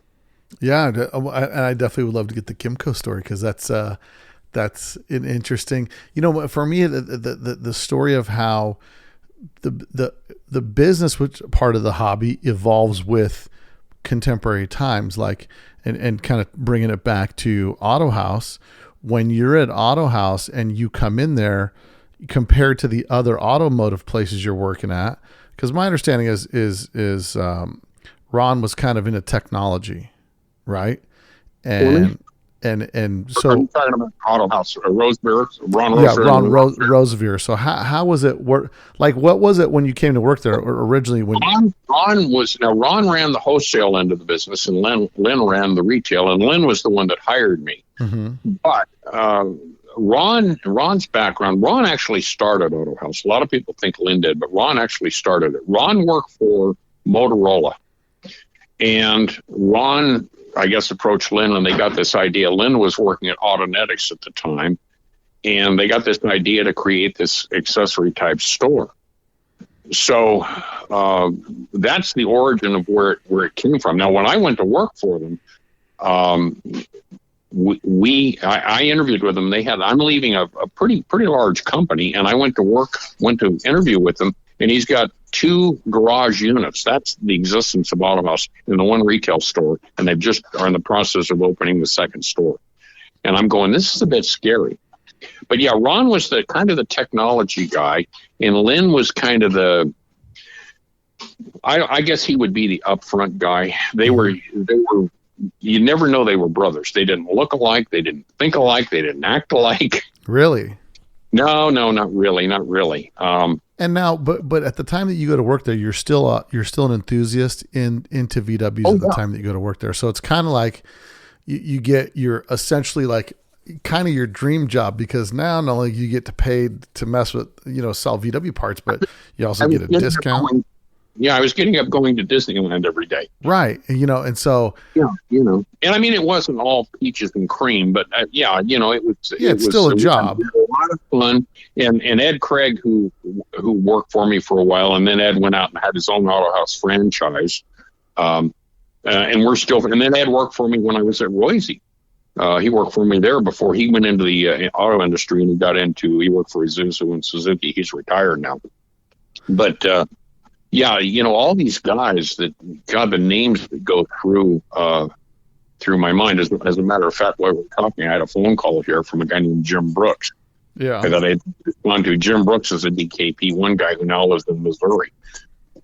And I hear from Jim maybe every 6 months or something, so I'll have to call him back. But you never lose those connections. And then the Rosefair thing. Now, I've communicated with Ron for years. Ron's living in Utah now. Lynn passed away a few years. But for years and years and years, every Christmas day, my phone would ring, and it was Lynn. And he always used to say, well, hello, Mr. Lazenby. And I thought, oh, hi, Lynn, how you doing? He always called to wish me a Merry Christmas. Yeah. He was, he was a special guy, and he had his quirk, he had his weaknesses, like anybody does, but he was a special guy. Well, and so when you go to work there, because they had kind of an interesting dynamic, right? I mean, you were there from the beginnings up until the heyday, and then ultimately, I mean, were you there until they closed? In my opinion, I started to see the decline. And between me and you, and I guess when I say this, it's out there, I think the decline was the fact that the two brothers, Ron and Lynn, it was always one-upmanship. They never, a lot of times they just didn't work together. They were kind of fighting each other. I'm going to out you. And I think that was part of the demise of the company. That's just my opinion. Now, did Autohaus, so did they, when they, in the 70s, when you started there, were they doing car shows? Were they sponsoring? Because there's a lot of layers to Autohaus with respect, talking no. There weren't car shows per se. They had a race car. Well, they sponsored Tar Babe. If you look at Tar Babe, the car that Greg Aronson built, that was Autohaus was the major sponsor on that, and it said Autohaus on it. They also sponsored a guy named Larry Kelly, who was a Buena Park fireman. They sponsored his car, drag cars primarily, and then they did some off-road stuff. Ron got involved heavily with the off-road stuff. John Kennedy, I don't know if you know that name or not. There was a BMR Racing, and John Kennedy was part of that. Ron was part of that. Bob Maynard, I think, was in it too. So they kind of went off on their own, arenas, so to speak. Well, and talking about your position from then, it's a job, and you're running a retail outlet, selling to a really popular hobby. In Southern California, in the mecca of the VW world, right? They run the best in perfect weather, and not only is it the VW mecca of the world, it's the car mecca of the world. Where I live, you can't get any better than that. Yeah, and so with that being said, in your times of work in there, was there anything in history that people are so desired for, and you're like, that was such a piece of garbage when we got it. It was a flash in the pan piece that was retailed. We brought it in the store, had a bunch of returns. It was junk, and everybody today it's sought after or anything like that. Is there any? Yeah. As an example, a couple of things I can think of. One thing at Autohaus that happened was when Ed Craig and I were there, we always used to laugh because Lynn had come in with these new products, I mean, Lynn had a quirky way of talking about him. He was kind of a character, and he brought in this thing one day. Lynn and Ron were from Utah. The whole family. I knew his parents, Ted and Verona, or we called her Ronnie. They, the whole family. They were nice people. And Lynn came in one day and he goes, "Well, guys, what do you think of this?" And he brought in this thing. It was like a wood slat that you would put up for a picket fence. And it was a thing called the rack. And what the rack was you took the backrest out of the back seat, and then you took the bottom cushion out. And this thing went in where the bottom cushion was to basically make the floor level. And it was made out of wood. It was slatted wood. And this was called the rack. And Ed and I can remember Ed and I just looking at it going, he's lost his mind. Yeah. Who's going to buy this? And I don't know that they ever, they really ever sold. But there were things like that. And then there were things. The other story that I can remember is I was down at Schneider Motors one day. This was when I was a kid, and there was a guy named Emil Weldon. You may not know that name. You might know the name Dan Weldon, who was Emil's son. Yeah, Emil was the salesman for Impey. He was the salesman for Impey, yeah. And it was he and Dan that ended up buying the Impey name, the Autohaus name, the race trim name, Truhoff. They bought it all. They got all the names. But but there's also a little caveat in that story, because I understand that Filter Dynamics sold the name to Lyle Cherry in Texas. Now that I don't know. I know Filter Dynamics was in it for a short period of time, but I don't know that portion of the story. Right. But what I do know is that the Emil used to come in and they drove those orange cars, the Impey cars, and they had every product that Impey sold was on them. I mean, you could name it. Mm-hmm. And he came into Schneider Motors one day with this car, and he was selling, trying to sell Joe some parts. And we went out and we looked at this car, and it had these gross grubby wheels on it. Well, what those gross grubby wheels were BRMs. And we're looking at them and we're going, God, who'd want those things? How much are those? He says they're $50 a piece. We go, are you nuts? Because you can buy a chrome wheel in for $20, $25, I think. Right. So why would I spend twice as much for this thing that looks terrible? See, we didn't, there was a thing that we all thought, God, nobody'd want those things. And it took guys like, and I have to attribute that to Ron and to Greg and Don Crane and guys like that for, rediscovering the BRM wheel and making it the iconic wheel that it is today. Yeah, it was, and it served a purpose, right? It was a super lightweight wheel. Yeah, but see, when you're a 16-year-old kid, you don't think like, well, maybe I didn't anyway. I didn't think like that. Right. It had to look cool. Yeah. Well, it's really a different look, right? It's a flat black mag with no definition. It's a flat black matte look, and that reminds me of another story. What I wanted for 1964 for Christmas was I wanted a car cover. And my parents said, you're nuts. Well, anyway, I got some money for Christmas. So I was, 17 years old. And I remember driving to, and here's a name you may or may not remember. There were two companies. There was MG Mitten. Do you know that name? I don't. Do you know Lazenby Hahn? Nope. Both before my time. Yeah. MG Mitten and Lazenby Hahn were both based. Hahn was in Santa Monica. Mitten was in Pasadena.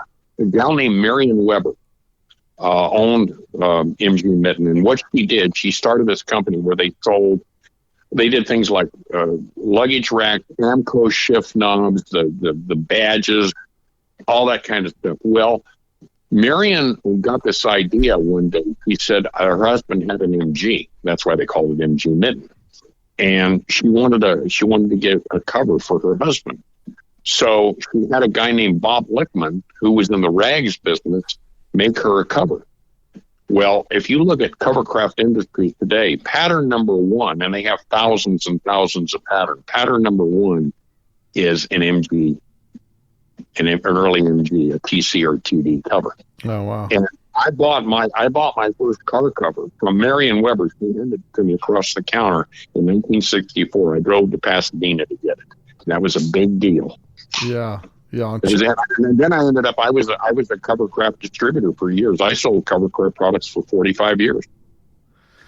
Yeah, it's crazy how all of these things kind of connect and tie together, And right. in the 80s when you're there, like late 70s and 80s, and I don't know if you're there when the Rossi headlights come out and the baby. Yeah, we sold those. We sold the Rossi lights, the baby turbo mirrors, and all the stuff of my generation of like the 80s, right? All the things that were cool to those guys. Because I remember when I'm young and I first go into the VW place. I mean, we had a place here in Las Vegas called Nevada Off-Road Buggy, and I would go there. And I'd bring in my check from the Olive Garden, and I would endorse it, and I'd go through shopping, bring my stuff to the counter, and they'd just give me my change from my paycheck, And it was just such a, like it was every Friday they'd be like, "Hey Bill, how are you?" I'm like, "Oh, I'm just got to get the chrome kit. I got to get the, because that became your local drug supplier." Yeah, it's but it's one of those things where. It was like, oh, who came through here? Oh, I heard someone just saw an oval window. Where'd you see an oval window at? Oh, I saw it over here on West Sahara by Jones. Like, and then you're driving around like, where's this oval window at? Because it's funny, during the hobby, as it kind of waned away, everything seemed so rare. And then later, now today, like, I'm a member of the DBK car club is, and in our car club, we've got probably, a dozen split windows, and it's like you go to these, back in the 80s, you'd go to the VW Classic or something. There's like a handful of split windows out there. Oh yeah. And it just seems like all these things have just surfaced out of nowhere because of the money they get for those cars today is just astounding. Yeah, no, it's great. And with technology, like you look at these Beetles and everything they did was like bigger taillights, right. Bigger windows, better visibility, all of that right. Kind of stuff. Now, were you because for you guys, competition was like, would have been like Johnny Speed and Chrome and then small car specialties, right? Small car specialties actually came along after I was kind of out of that game. But what I do know about small car, if I've got the story right, there was a company called Valley Core that was in Sacramento. And when the Cadron carburetor kit started to hit, Valley Core was the source. Now, I think Bob Tomlinson was, Bob Tomlinson was? Yeah, CB, the son of Claude. Yeah, that's Claude's son, Bob, and now it's, I guess, the Bob's son that runs it. Right. It was known as Claude's Buggies back then. Well, anyway, they were somehow tied in, as I understand it, to Valley Core, and they were bringing in these Cadron kit, like they brought in the Puma and whatnot. Well, Bob Tomlinson, in Len Rosevere's eyes, he was the enemy. He was probably worse than Johnny Huey of Johnny Speed and Chrome. And we always kept saying, hey, we got guys coming in. They want these carb kits. Why don't we get some? Yeah. Well, Len fought us tooth and nail. And I remember Ed Craig and I think Jeff Kimball and I went in and we said, look, we got to get these things because they're going elsewhere to buy them. Why don't we get a piece of the pie? So anyway, Len finally relinquished, and we got them, and we sold a ton of them, and that was a pretty good product, really, and it was pretty trouble free. But Len just didn't like the guys, so that was a big competition. And then small cars came along, and that was part of I think that was like Claude's Buggies maybe first retail. There was some association. Yeah, there's a connection there between Claude's Buggies and right. That was on Ball Road in Anaheim, real close to where KEZY Radio was. It was right across the street, I think, actually. Now, one of the things is there a connection between the origins of like VW Trends magazine and Autohaus? Very much. VW Trends magazine. Len was in the LA Roadsters. And he met a guy in the LA Roadsters by the name of, I'm going to go blank here. Tom McMullen. Yeah. Okay, you know the name Tom McMullen. He's got the quintessential 32 Ford. Yep, and I got a Tom McMullen story for you. In fact, Tom McMullen's second wife, the first wife's name was Rose. The second wife's name was Deanna, and Deanna was Len Rosevere's secretary. Oh, wow. Yeah, but here's the story. I'll tell you a couple stories about McMullen and VW Trends. McMullen's publishing company was actually on La Palma at Brookhurst on the northeast corner. It was TRM Publications, and because Len had this connection, they got this idea. I think that he and Ron and the three of them sat down and they came up with this. You know the name Jer Left? Yes. Okay, well, Jer was involved in that too. And Jer's longtime girlfriend also worked at Autohaus. Her name was Barbara Alcott. See, it's a small world. Oh yeah. Anyway, the deal was they wanted to do an Autohaus catalog, and so the original VW Trends magazine was I guess you would say it was competition for Hot VWs, which was then Dune Buggies and Hot VWs.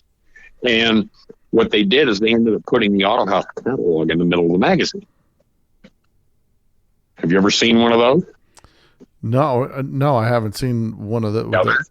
I've got some original Autohaus catalogs, but I don't know if I have one of those or not. But that was the original idea, was we'll get a magazine out there and it'll promote the Autohaus catalog right in the middle of it. And it was like 20 or 25 pages, as I recall, of just catalog stuff.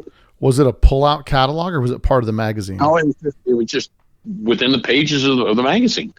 No, it wasn't a pull-out or anything. It was just part of a magazine, but it was in the middle. So this is early 70s? It would have been, early to mid, maybe 73, right in there. But the Tom McMullen story is Ron and Len had they both got into flying because Fullerton Airport was literally a block and a half away from the warehouse.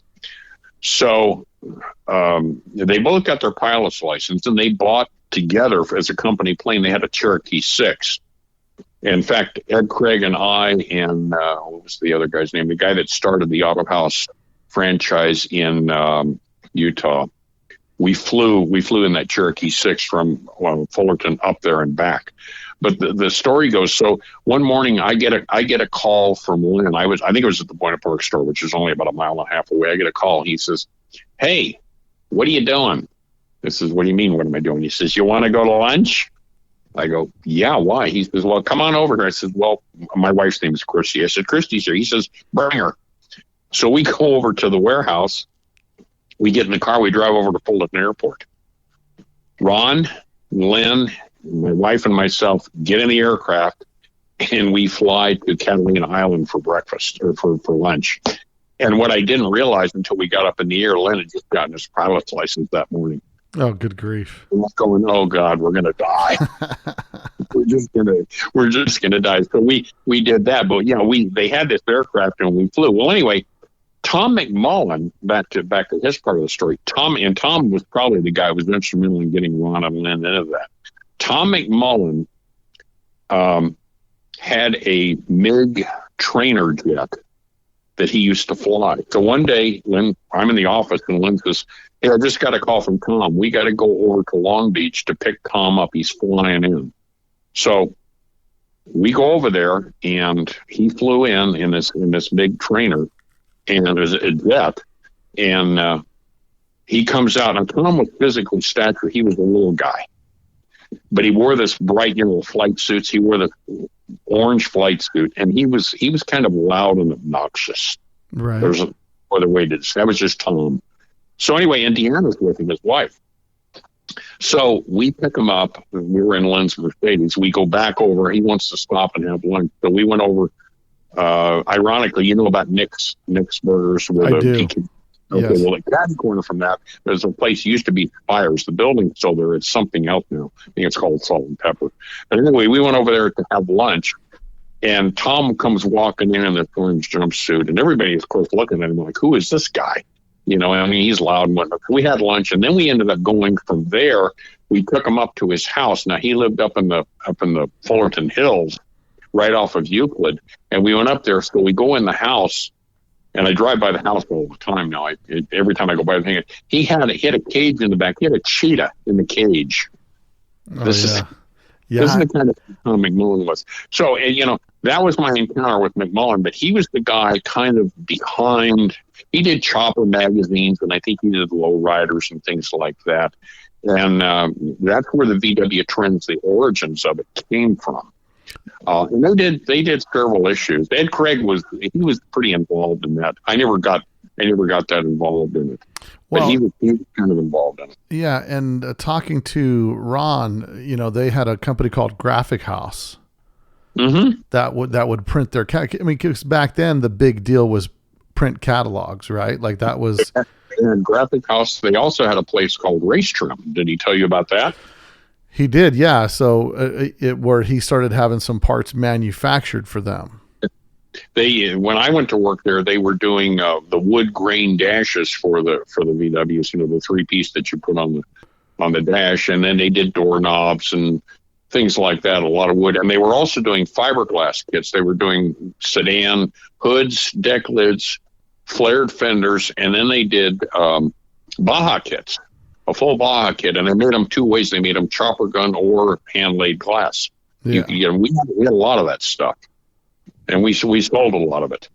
Yeah, well, there's so much of this that kind of gets interconnected, because one of the amazing things for me with Autohaus was like the business decisions made over there, from the catalog, from manufacturing their own catalog to then being involved with VW Trends, then private labeling product in boxes made by local suppliers. But kind of really, it seemed like there's one company that I seen that early time that really focused on branding themselves as like the ultimate VW brand, and that was like Autohaus. Because you saw they I would think in that era, people really weren't, especially as small down in the VW world, they weren't private labeling things, and they weren't, working to try to be, because it seemed like, talking to Ron, that their focus is really just to try to be the king gorilla in that industry, no matter what, whether it was working consignment deals with the shock suppliers and people like that, so that, you don't got to lay out tons of money up front for inventory, We did consignment stuff. We did like Mickey Thompson when Mickey was still alive. We used to have meetings, and Mickey would be there. And yeah, we did the oh God, what were the it's an Italian. It's the gas shock that the people. No, not Bill. Those are Germans. No.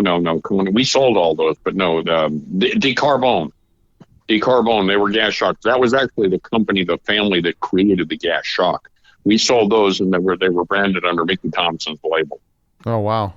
Yeah, Decarbone, and then we sold Bilstein, and we also sold Coney. And then we sold, the lower end, just the standard replacements. But yeah, Autohaus was kind of a full service center. You could go get your basic oil change kit, or you could go in and get high performance stuff. You could get custom accessories, seats, car covers, bras, any doodad that was out there, we had. And there was always new stuff coming down the pike, so to speak. Yeah. I mean, there at that time in the hobby, there just seemed to be so much going on, that especially with the evolutions. And interestingly, when I look at like Impy selling to Filter Dynamics in 72, it's like right after the Super Beetle comes out, and then, there's nothing really that relates new parts for all their backlog of it. So it's almost like they got out of the business at just the right time. Yeah, and what I think was about Joe Battone and Impy. I mean, Joe was obviously a very, very astute, creative kind of guy. And when he got in it, and then he had the one dealership where I actually bought my car, which was it was downtown Riverside, and it was kind of an older, probably a building built in the 20s or 30s. It'd probably been some other dealership prior to him getting in there. But then he built this rather elaborate Volkswagen franchise. It was out off the Riverside, the 91 freeway at Adams. Mm-hmm. And I remember going in there a few times, and they actually had, when you go into a dry cleaners and how the clothes come around, they push the button and it comes around to you. Yeah. He had a system kind of like that, where they could bring parts around to what you needed. And they didn't really have to go anywhere to get it. I mean, it was pretty innovative, I thought, especially for the time. But I also think what you said, Volkswagen at that point, the Japanese market had started to really take hold. And I think a lot of people saw the writing on the wall that the Volkswagen is kind of old technology. There's not a lot of places they can go for the future. So maybe this is what, Impy, when Joe Battone thought, and when he got an opportunity to get out of it, maybe he took it. Yeah, it's it's interesting because that's the part that when we look at everything from our hobby standpoint, our thought process is, man, it was the golden era, it was this, it was that, but to somebody somewhere in that chain, it was part of a business decision, and it was time to cut bait and keep moving and switch gears, so it's interesting as having these conversations and going back and talking about what took place at those times. It starts to kind of lay things out as to how things came about, Right. I definitely enjoyed my conversation with Ron, which that'll come out, in a little while, that podcast. But just understanding, because there's always a different perspective. There's you as the general manager, which you've got, you've got your 30,000 foot elevation. Your employees are at 15,000 feet, and then someone's up there at 45,000 feet looking from, so everybody's kind of looking at the same business from a different set of eyes. Different set of eyes. No, and I agree. And obviously it was Ron and Lynn's business, and they you better hope that they had a better eye on it than everybody else. Now, what's the biggest thing you learned? Because you're kind of a self-made guy, right? I mean, you're just, you're just a dopey VW car guy that you took your passion in cars, and it provided a living for you your entire life. And yeah, it did. That's what I tell people. I said, I'm very lucky because I did, what I love to do for a career. And how can you ask any more than that? You go out and you do what you want to do, and you put bread on the table. How can you do any better than that? Well, what did you learn from working at Autohaus as far as, because you did a few things after that, and one of the things I always like to say is one of my first businesses was a partnership, and I realized quickly partnerships usually don't work. I would agree. Yeah, I when I left Autohaus, because I saw the writing on the wall, and I had another friend that actually worked at Autohaus at the same time, and he was moving on, and we kind of got together and we thought we need to go out and we'll do our own thing. So we we found a location in Orange, and we created this company called Automotive Motoring Accessories that was on Main Street, and we were still heavily Volkswagen oriented, but we were more in tune to the other cars. If you wanted an Anza exhaust for your Alfa or something like that, you could get it. And this is where the companies like MG Mitten and Lazenby they were kind of in that arena. So we did that. But, within a year or so, the partnership, and we were equal partners on paper, the writing was on the wall. It wasn't working out. From my perspective, I was putting in all the time. And, it just, his name was Mark Melberth, who's a good guy. He wasn't around a lot, and I couldn't count on him. So that's when I said, we got to do something. And that's when he went to the accountant, I went to the accountant, and he made a proposal to the accountant to buy me out. And the accountant says, take the money and run. Right. Which is, now Mark stayed there a few more years, I think, but I don't know that he ever really did. I don't think he got rich. Right. I'll put it. Well, and I think that part of the difference is people just have different philosophies when it comes to business, and they do. Mark was a good guy. He was a good friend, but we kind of were in different worlds. And once we got into business together, I realized, and I think he probably realized too, that we were very different. Now, a lot of times difference is good. Yeah. You can have a balance, a good balance. A good balance, but sometimes, so anyway, I guess it hurt my pride when I said, well, I'm walking away from this. It's really the only thing I ever walked away from. But I moved on and I did other things. So it was just, one door closes, the other one opened. Right. So that's the way I looked at it. Well, and I did a couple more things before, my venture with Royce, which ended up being 32 years. Yeah. And you started there as an employee, kind of as a manager, and then worked your way up into ownership. I came in as the assistant general manager. That was in February of 1986. And I was number 4 guy on the chain at that point, because I'd already been in the industry, 18 years, 19 years, something like that. So when I came to work there, I had like 75 people working for me. And, I enjoyed it. It was a lot of fun, and it was much more diversified. We did some Volkswagen stuff. In fact, have you seen the VW engine rebuild kits, which is the rubber band on the card? I have one. Yeah. That's Boise. That's where that came from. Oh, really? Yeah. That's where all that. We did thousands of those things. But we were a Robert Bosch distributor. I was $1 million account with Robert Bosch. Well, let me ask this question about that rubber band. So sure. was that like, did that become kind of a pet rock thing, or was that like did you use it? That's exactly what it was. Now, it was going obviously long before I got there, because I remember when I worked at Autohaus, we used to buy those. And we'd hang them. We built gondolas with pegboard out in the stores, and we used to hang those things on. We sold them like crazy. I think we sold them for $1, $1.50. Well, what's a rubber band and a tin pack cost? The reality. Yeah, nothing.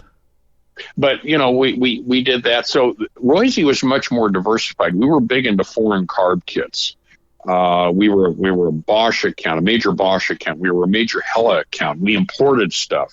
We covered all of the foreign, the dealers. This is before the dealers locked it up where you couldn't buy from an outside source. We supplied all the Japanese dealers with filters, this, that, whatever, plus all the Bosch stuff. And for the German-based things, we had a lot of people working for us. It was a big company. We were doing hundreds of thousands of dollars monthly. It was a big company. But then what happened was the founder of the company, which had started in 1957, he was in his late 70s, early 80s then. He wasn't really active. And then there was a vice president and the GM that I was under. And the vice president became ill, and he ended up passing away. And then the GM had heart problems, and he got sick. So all at once, they approached me about, would you like a piece of pie?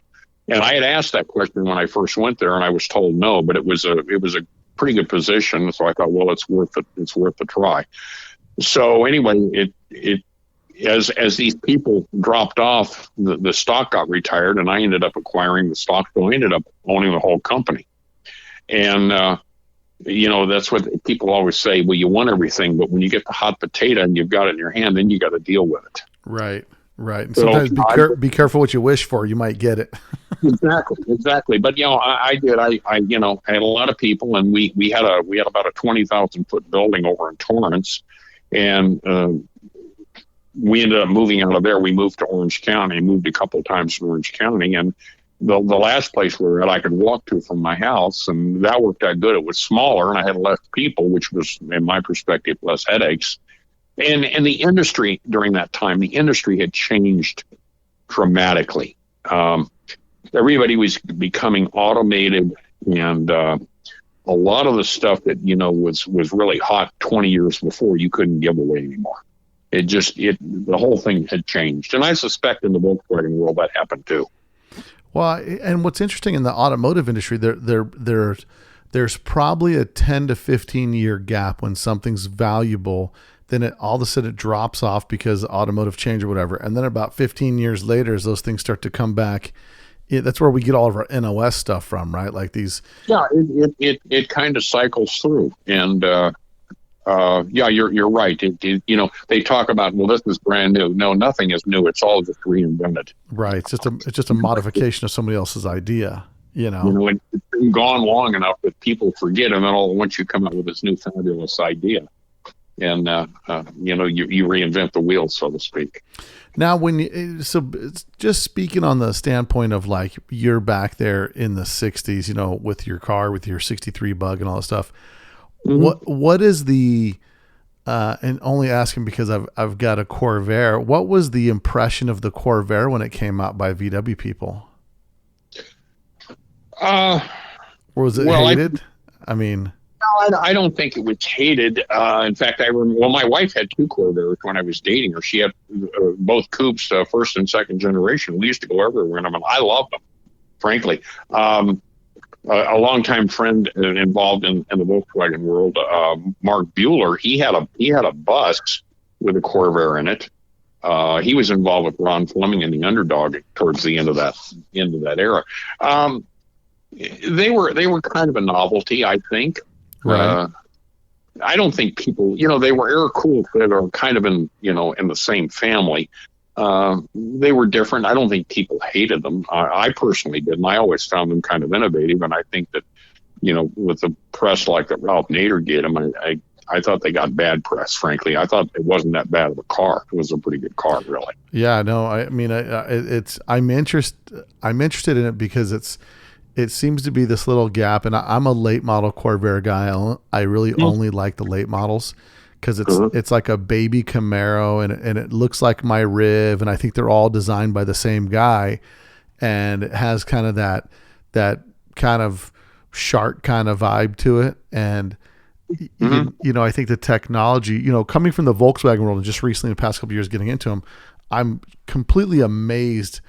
I'm amazed that I have to take back and think, this is the biggest automotive manufacturer decides to go in the air-cooled market, and they really built super stout bottom ends. I mean, the engineering is crude compared to Volkswagen, but they're really well built, kind of bulletproof cars if you just take care of the maintenance on them. And I think the reality of that is I think that General Motors saw the writing on the wall, what had happened with the Volkswagen and the impact that it had on America, in the market. And they thought, well, nobody else is in this game. Why don't we get into it, And I suspect that's probably why they went there. In fact, I've heard stories, I don't know if it's true or not, but I heard that Porsche was actually involved with GM in the development of that vehicle. I don't know if it's true to it or not. Well, Porsche had actually purchased, I'm into Porsches too, and Porsche has they have a 356 with a Corvair engine in it when they were testing for the 911 for the flat six. So Porsche had bought an early Corvair to test weight and performance in the 356 body. So that was, it's interesting how everything kind of begets the next thing. But I love seeing how the hobbies connected on the back end of those things. Cause you had like Crown Products that they made Corvair stuff and VW stuff, or Kennedy. Crown Manufacturing was right down the street from the Autohaus store in Newport or in Costa Mesa. Yeah. And, and there's so many of those things that back in that time kind of crossed over. Now, one question I've been trying to get to the bottom of, who narrowed the first beam, and when did you ever see beams getting narrowed? I can't answer that question. What I can tell you about beams back in the day when, we used to lower the cars by pulling the bars, and then the selector drop was out there. But the selector drop was really terrible, I thought. Yeah, it was awful. If you rode in a car with it, it was horrible. Right. I wouldn't be a bit surprised if the guys at FAT were involved with that, because they were really the guys that, that did the small Porsche bolt pattern, and the disc brakes and all that. They were really innovative in that kind of stuff, I think. Yeah. So it wouldn't surprise me, but to answer your question, I honestly don't know.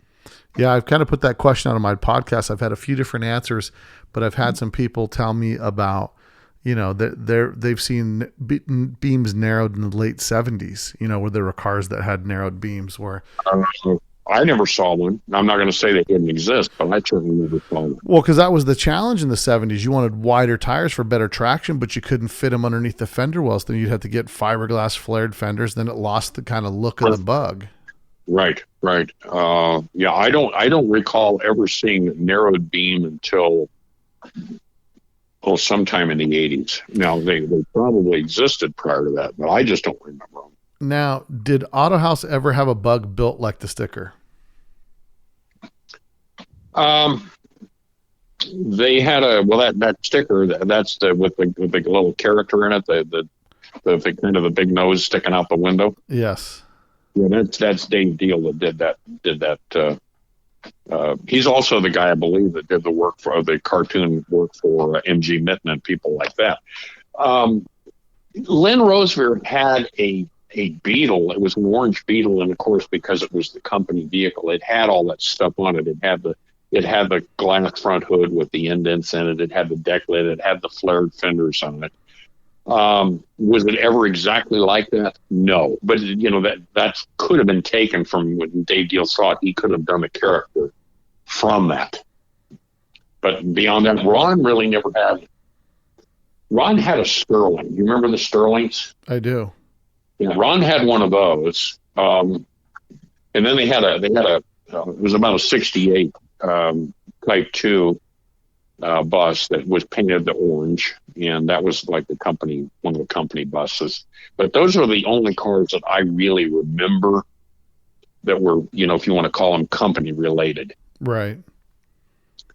Yeah. Beyond that, I couldn't think of anything. Yeah. The other thing that we got into Rabbit stuff. When the Rabbit came out, we started coming up with stuff like that. Of course, it never had the impact that the Beatles had, but we did have accessories for those. Was it just a different buyer getting the Rabbit? Yeah. I think it was. We had a Rabbit. I bought my wife a Rabbit. It was a pretty good little car, really.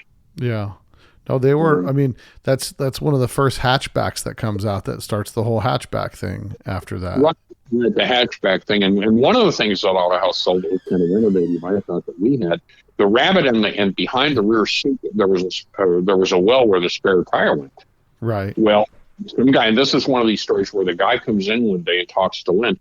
He's got an auxiliary gas tank that fits into that location, and you took a hole saw and you drilled into the side of the wheel well or the spare tire well, and you ran the line out to the main tank. Mm-hmm. So you basically doubled your fuel.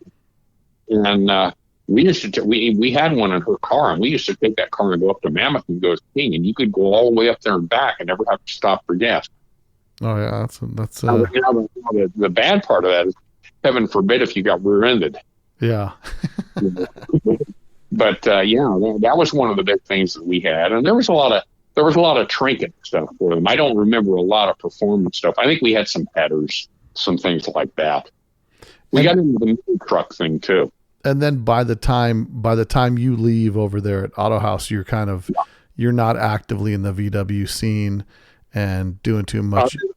Other than working for the company, no. My car had gone. I still had my bus, but no. I mean, I just it was by that point it just kind of become a place to go, because in my mind I kept seeing the end of the line. Yeah, and as being an enthusiast since the 80s, I've seen that a couple times where I thought, this is probably going to be the end of the VW world, and right. It just seems to keep evolving into something different and kind of, getting a little bit bigger. Is the interesting part to me? In a way, it kind of reinvents itself. Yeah. But, yeah. I think there were other people that saw what I saw, and they said, well, it's time to move on to whatever the next opportunity is. And do I have any regrets? No, but I'll tell you what, those days spent at Autohaus were some of the best days of my life. Now, once again, it was the time and the place. Right. I was young. I just got married. You said it yourself when you got your paycheck from the Olive Garden. You went down and you gave them the check, and then you just started shopping. And I mean, it was like every week. It was, well, we're going to have, we always had DKP had meetings on Sunday nights at the clubhouse, and usually on Saturday nights we had an event, whether it be a rally or this or that. So your whole life was built around that. Right. When you're single, sure. You worked all week, and then you got your money, and then you went and did these, I guess you could perceive them as fun things. But, as you grow older and your responsibility change, you begin to look at things differently. Yeah. No, and I think a lot of us in the club, in the first generation of the club, just kind of finally said, we need to move on. I know, I certainly did. Ron did, although they stayed in the industry, like I stayed in a different aspect of it. We all stayed in the industry, but it was just different. And then, 10, 11 years ago, a lot of these guys started coming back around. We bought cars, we got active in this stuff again. We're very active in it today. And one question touched on that. Who got the original hood badges made?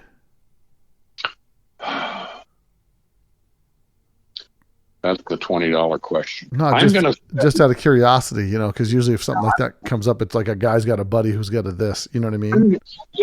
Boy, that's a deep dark one. I know I had 2 or 3 of the badges, and I think they cost us. You're gonna love this. I think they were like $7 a piece. Yeah. I still have one of my original badges.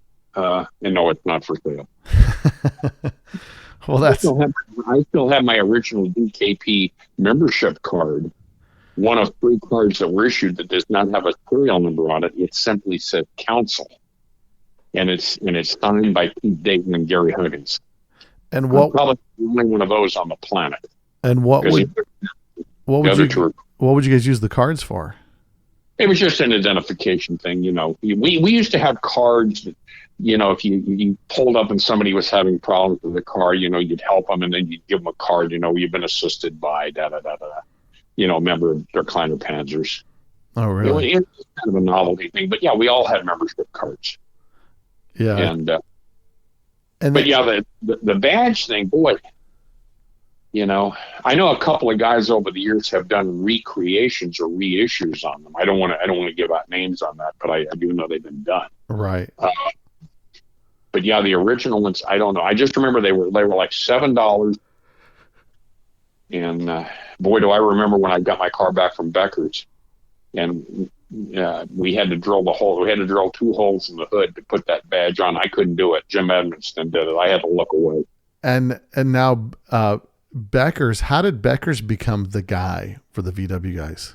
Leonard Becker is called Becker's Bughouse, and he was actually there's a lot of car rod guys that came out of Anaheim, local guys, and Leonard Becker was one of those guys, which I never knew until years later. But he had a shop. It's still there. It's out on Lincoln, very close to Glasell. And I think that probably Greg took his white car there. And I don't know why Greg went there, whether he saw some work that came out of there. But anyway, then everybody started going there. It just kind of became the place. And all Leonard would do was Volkswagen and Porsche. He really didn't venture into anything else. And he lived up front. And then he had the shop. It was kind of a downer. You drove down in there, and the shop was in the back. And he did really stellar work, and his prices were very fair for the time. And he was a nice guy too. He was a very nice guy. And you guys would strip your car and bring it there ready to be painted, or he would do all? Yeah. Or you could take it to him, and he would do it all. But yeah, the thing was, we would strip the car. In fact, I remember taking mine over there. My friend, longtime buddy Art Alvarez, DKP. One still see him on a regular basis. We got his dad's Buick. I remember that, and we towed my car over there. And it was a shell, and I've got pictures of it. And then Leonard did the painting, and it was in the paint shop when I was getting married. I remember that. So that would have been August of '71. And what would it cost for a paint job over there? It seems to me that it was like $300-400. I know that when Brad did my interior, and I went over that, he did everything in the car. He did the full interior. He did the sunroof, external sunroof skin. He did a complete custom trunk for me. He made a bra for it, and I think that whole thing was like $350. That's wild. And how does Brad's kind of become the go-to place? Well, the same thing. One of the early members, a guy named Mike Mahaffey, and I saw Mike. I talked to him about 4 or 5 days ago. Mike worked at an upholstery supply place in Anaheim, and I think Mike was the guy that originally said, "Hey, go over to this guy and have him do the work." Although Mike never had any work done there, but Brad used to come in. His name was Don Bradford, but he went by Brad. He used to come in and get supplies from where Mahaffey worked, and I think that's where it happened. And then Greg took his car over there, and they did what's known as the biscuit pattern. And I don't know who came up with that, if that was Brad's idea or Greg's. And then I took my car there, and that was kind of the go-to place. Mm-hmm. My car was done. My Butternut car was done not very far after Greg's car was done. They were pretty close together. But Greg's car, because it was the first one, got all the notoriety. Yeah, it's interesting, and Cowlook was such a small segment of the hobby that it almost it's like it what like the autocross thing and the flared fender and the Chevy wheels with the slot mags, that was way bigger at the time. Right. And the other thing, talking about the Cowlook that had been done when Greg did his car, Greg was really he was an all-out performance street race guy. And I guess I was into that too, but my thing was I always liked luxury cars, obviously. Right. And I had gone to a show, and Volkswagen of America had it was a 68, 69 Beetle, something along that line. They made into a limousine. It was black. Mm-hmm. And they had done it with like gray wool interior, just like a limousine had. And I looked at that car, and the wheels clicked in my head, and I said, well, I don't want, everybody was doing black interior. And I said, I don't want a black interior.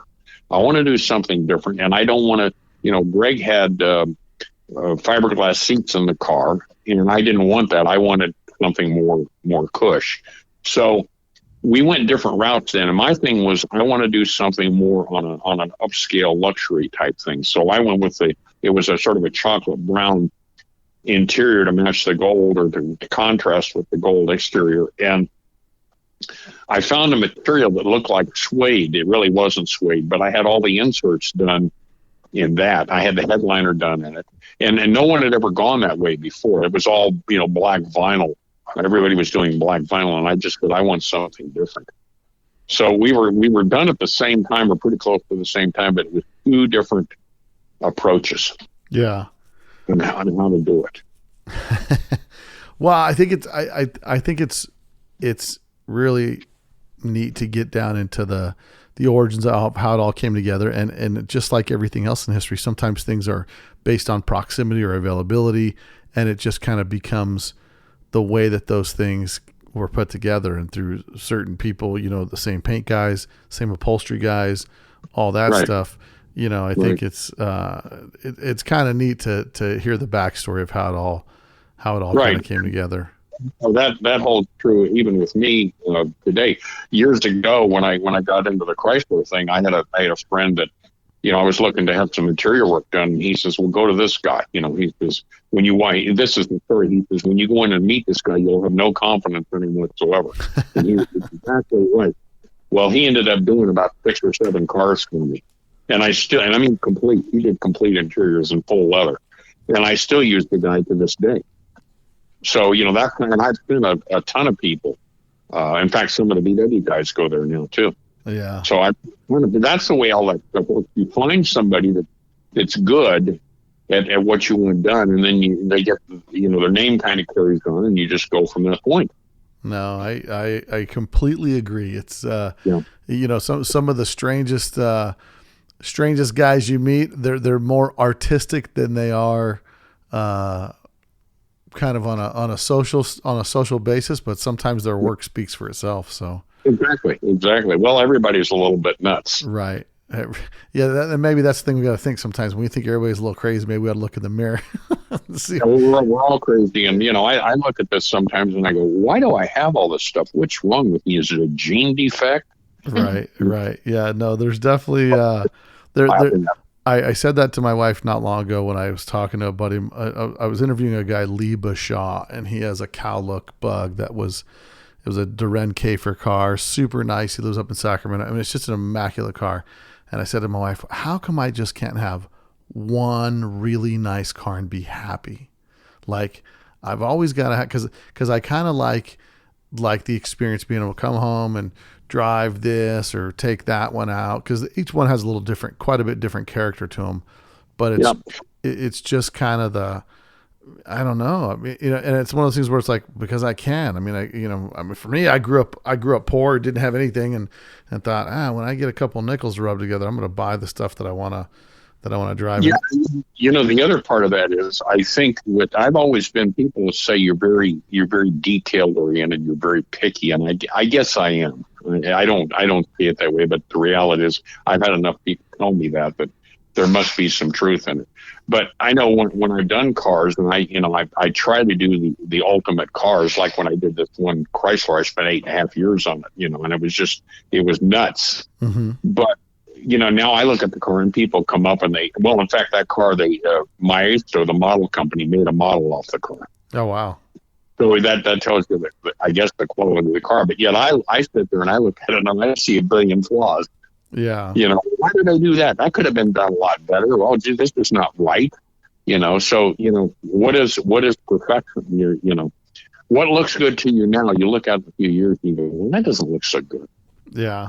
No, it's a never changing hobby, and I love it for all the stuff it puts me through, and the tracking people down and doing this crazy podcast, because there's just something that's really, endearing about the time and commitment that we put into these cars that bring us together with people when it's all said and done, Oh yeah.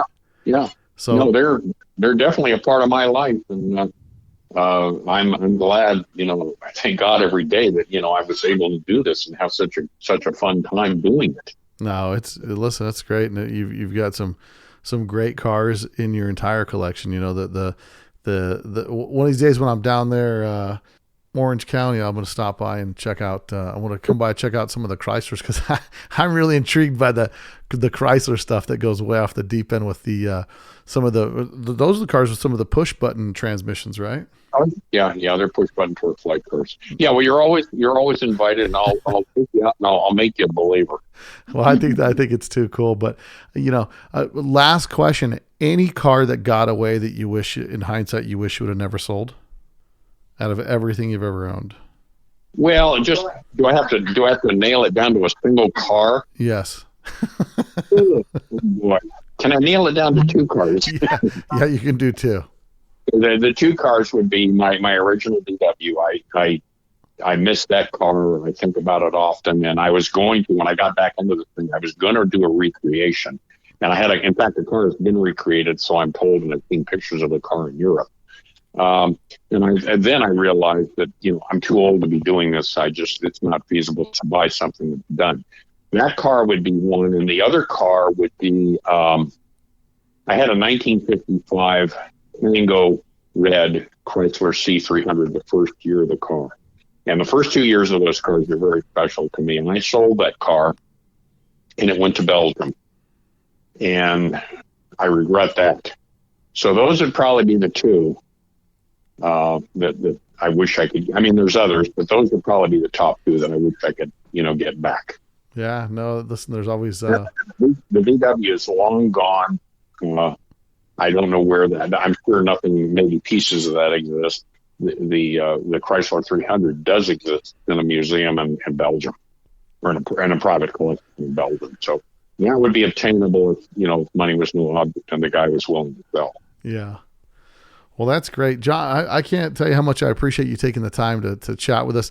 And I'm sure I'm going to be coming back to you for resources on certain things, and maybe we'll find certain nuances just to go down a rabbit hole in and talk about of the VW hobby, man. I think it's you're a wealth of information. You've got a pretty great memory for being able to remember all these things from back in the day. So yeah, they always come to me and they say, "Go ask John because he remembers this stuff." I look at it as kind of hurts, but I do remember stuff. So anyway, well, I enjoyed it. I love sharing. I guess the Volkswagen stuff and the other stuff because it's part of my life. For me, no, it's one of the more productive mornings I've spent in a while. Well, hey, I really appreciate you coming on, and we'll definitely do something again. Okay, Bill, I appreciate it. Thank you very much. Yeah, you got it.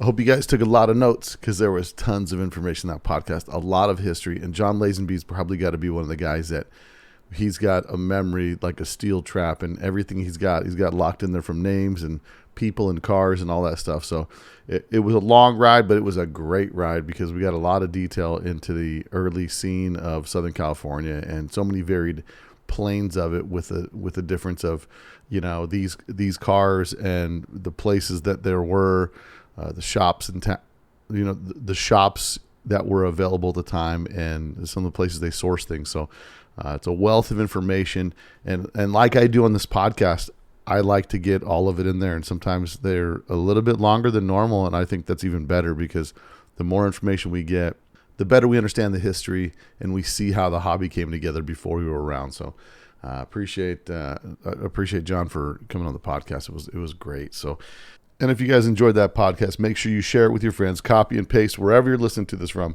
and forward it to some of your friends. If you want to support the podcast, go to letstalkdubs.com. Click on the merch tab and pick up some merch, as well as leave us a 5-star review on Apple Podcasts, and you'll get a shout out on the podcast. So appreciate everybody for the hard work that they do, with the phone calls that I get and the leads that I get and the people I chase down and all that stuff. So I do it because I love it, guys. So hopefully you guys enjoy it as much as I do. But until next week, more podcasts to come. So be ready. I got George Otto out of Germany. I got Greg Aronson coming up, and then I've got Richie King. So plenty on the table to come out to you guys. So I'm looking forward to the next couple of weeks, you guys getting the stuff. And until next week, later. You probably don't know that there's a new Volkswagen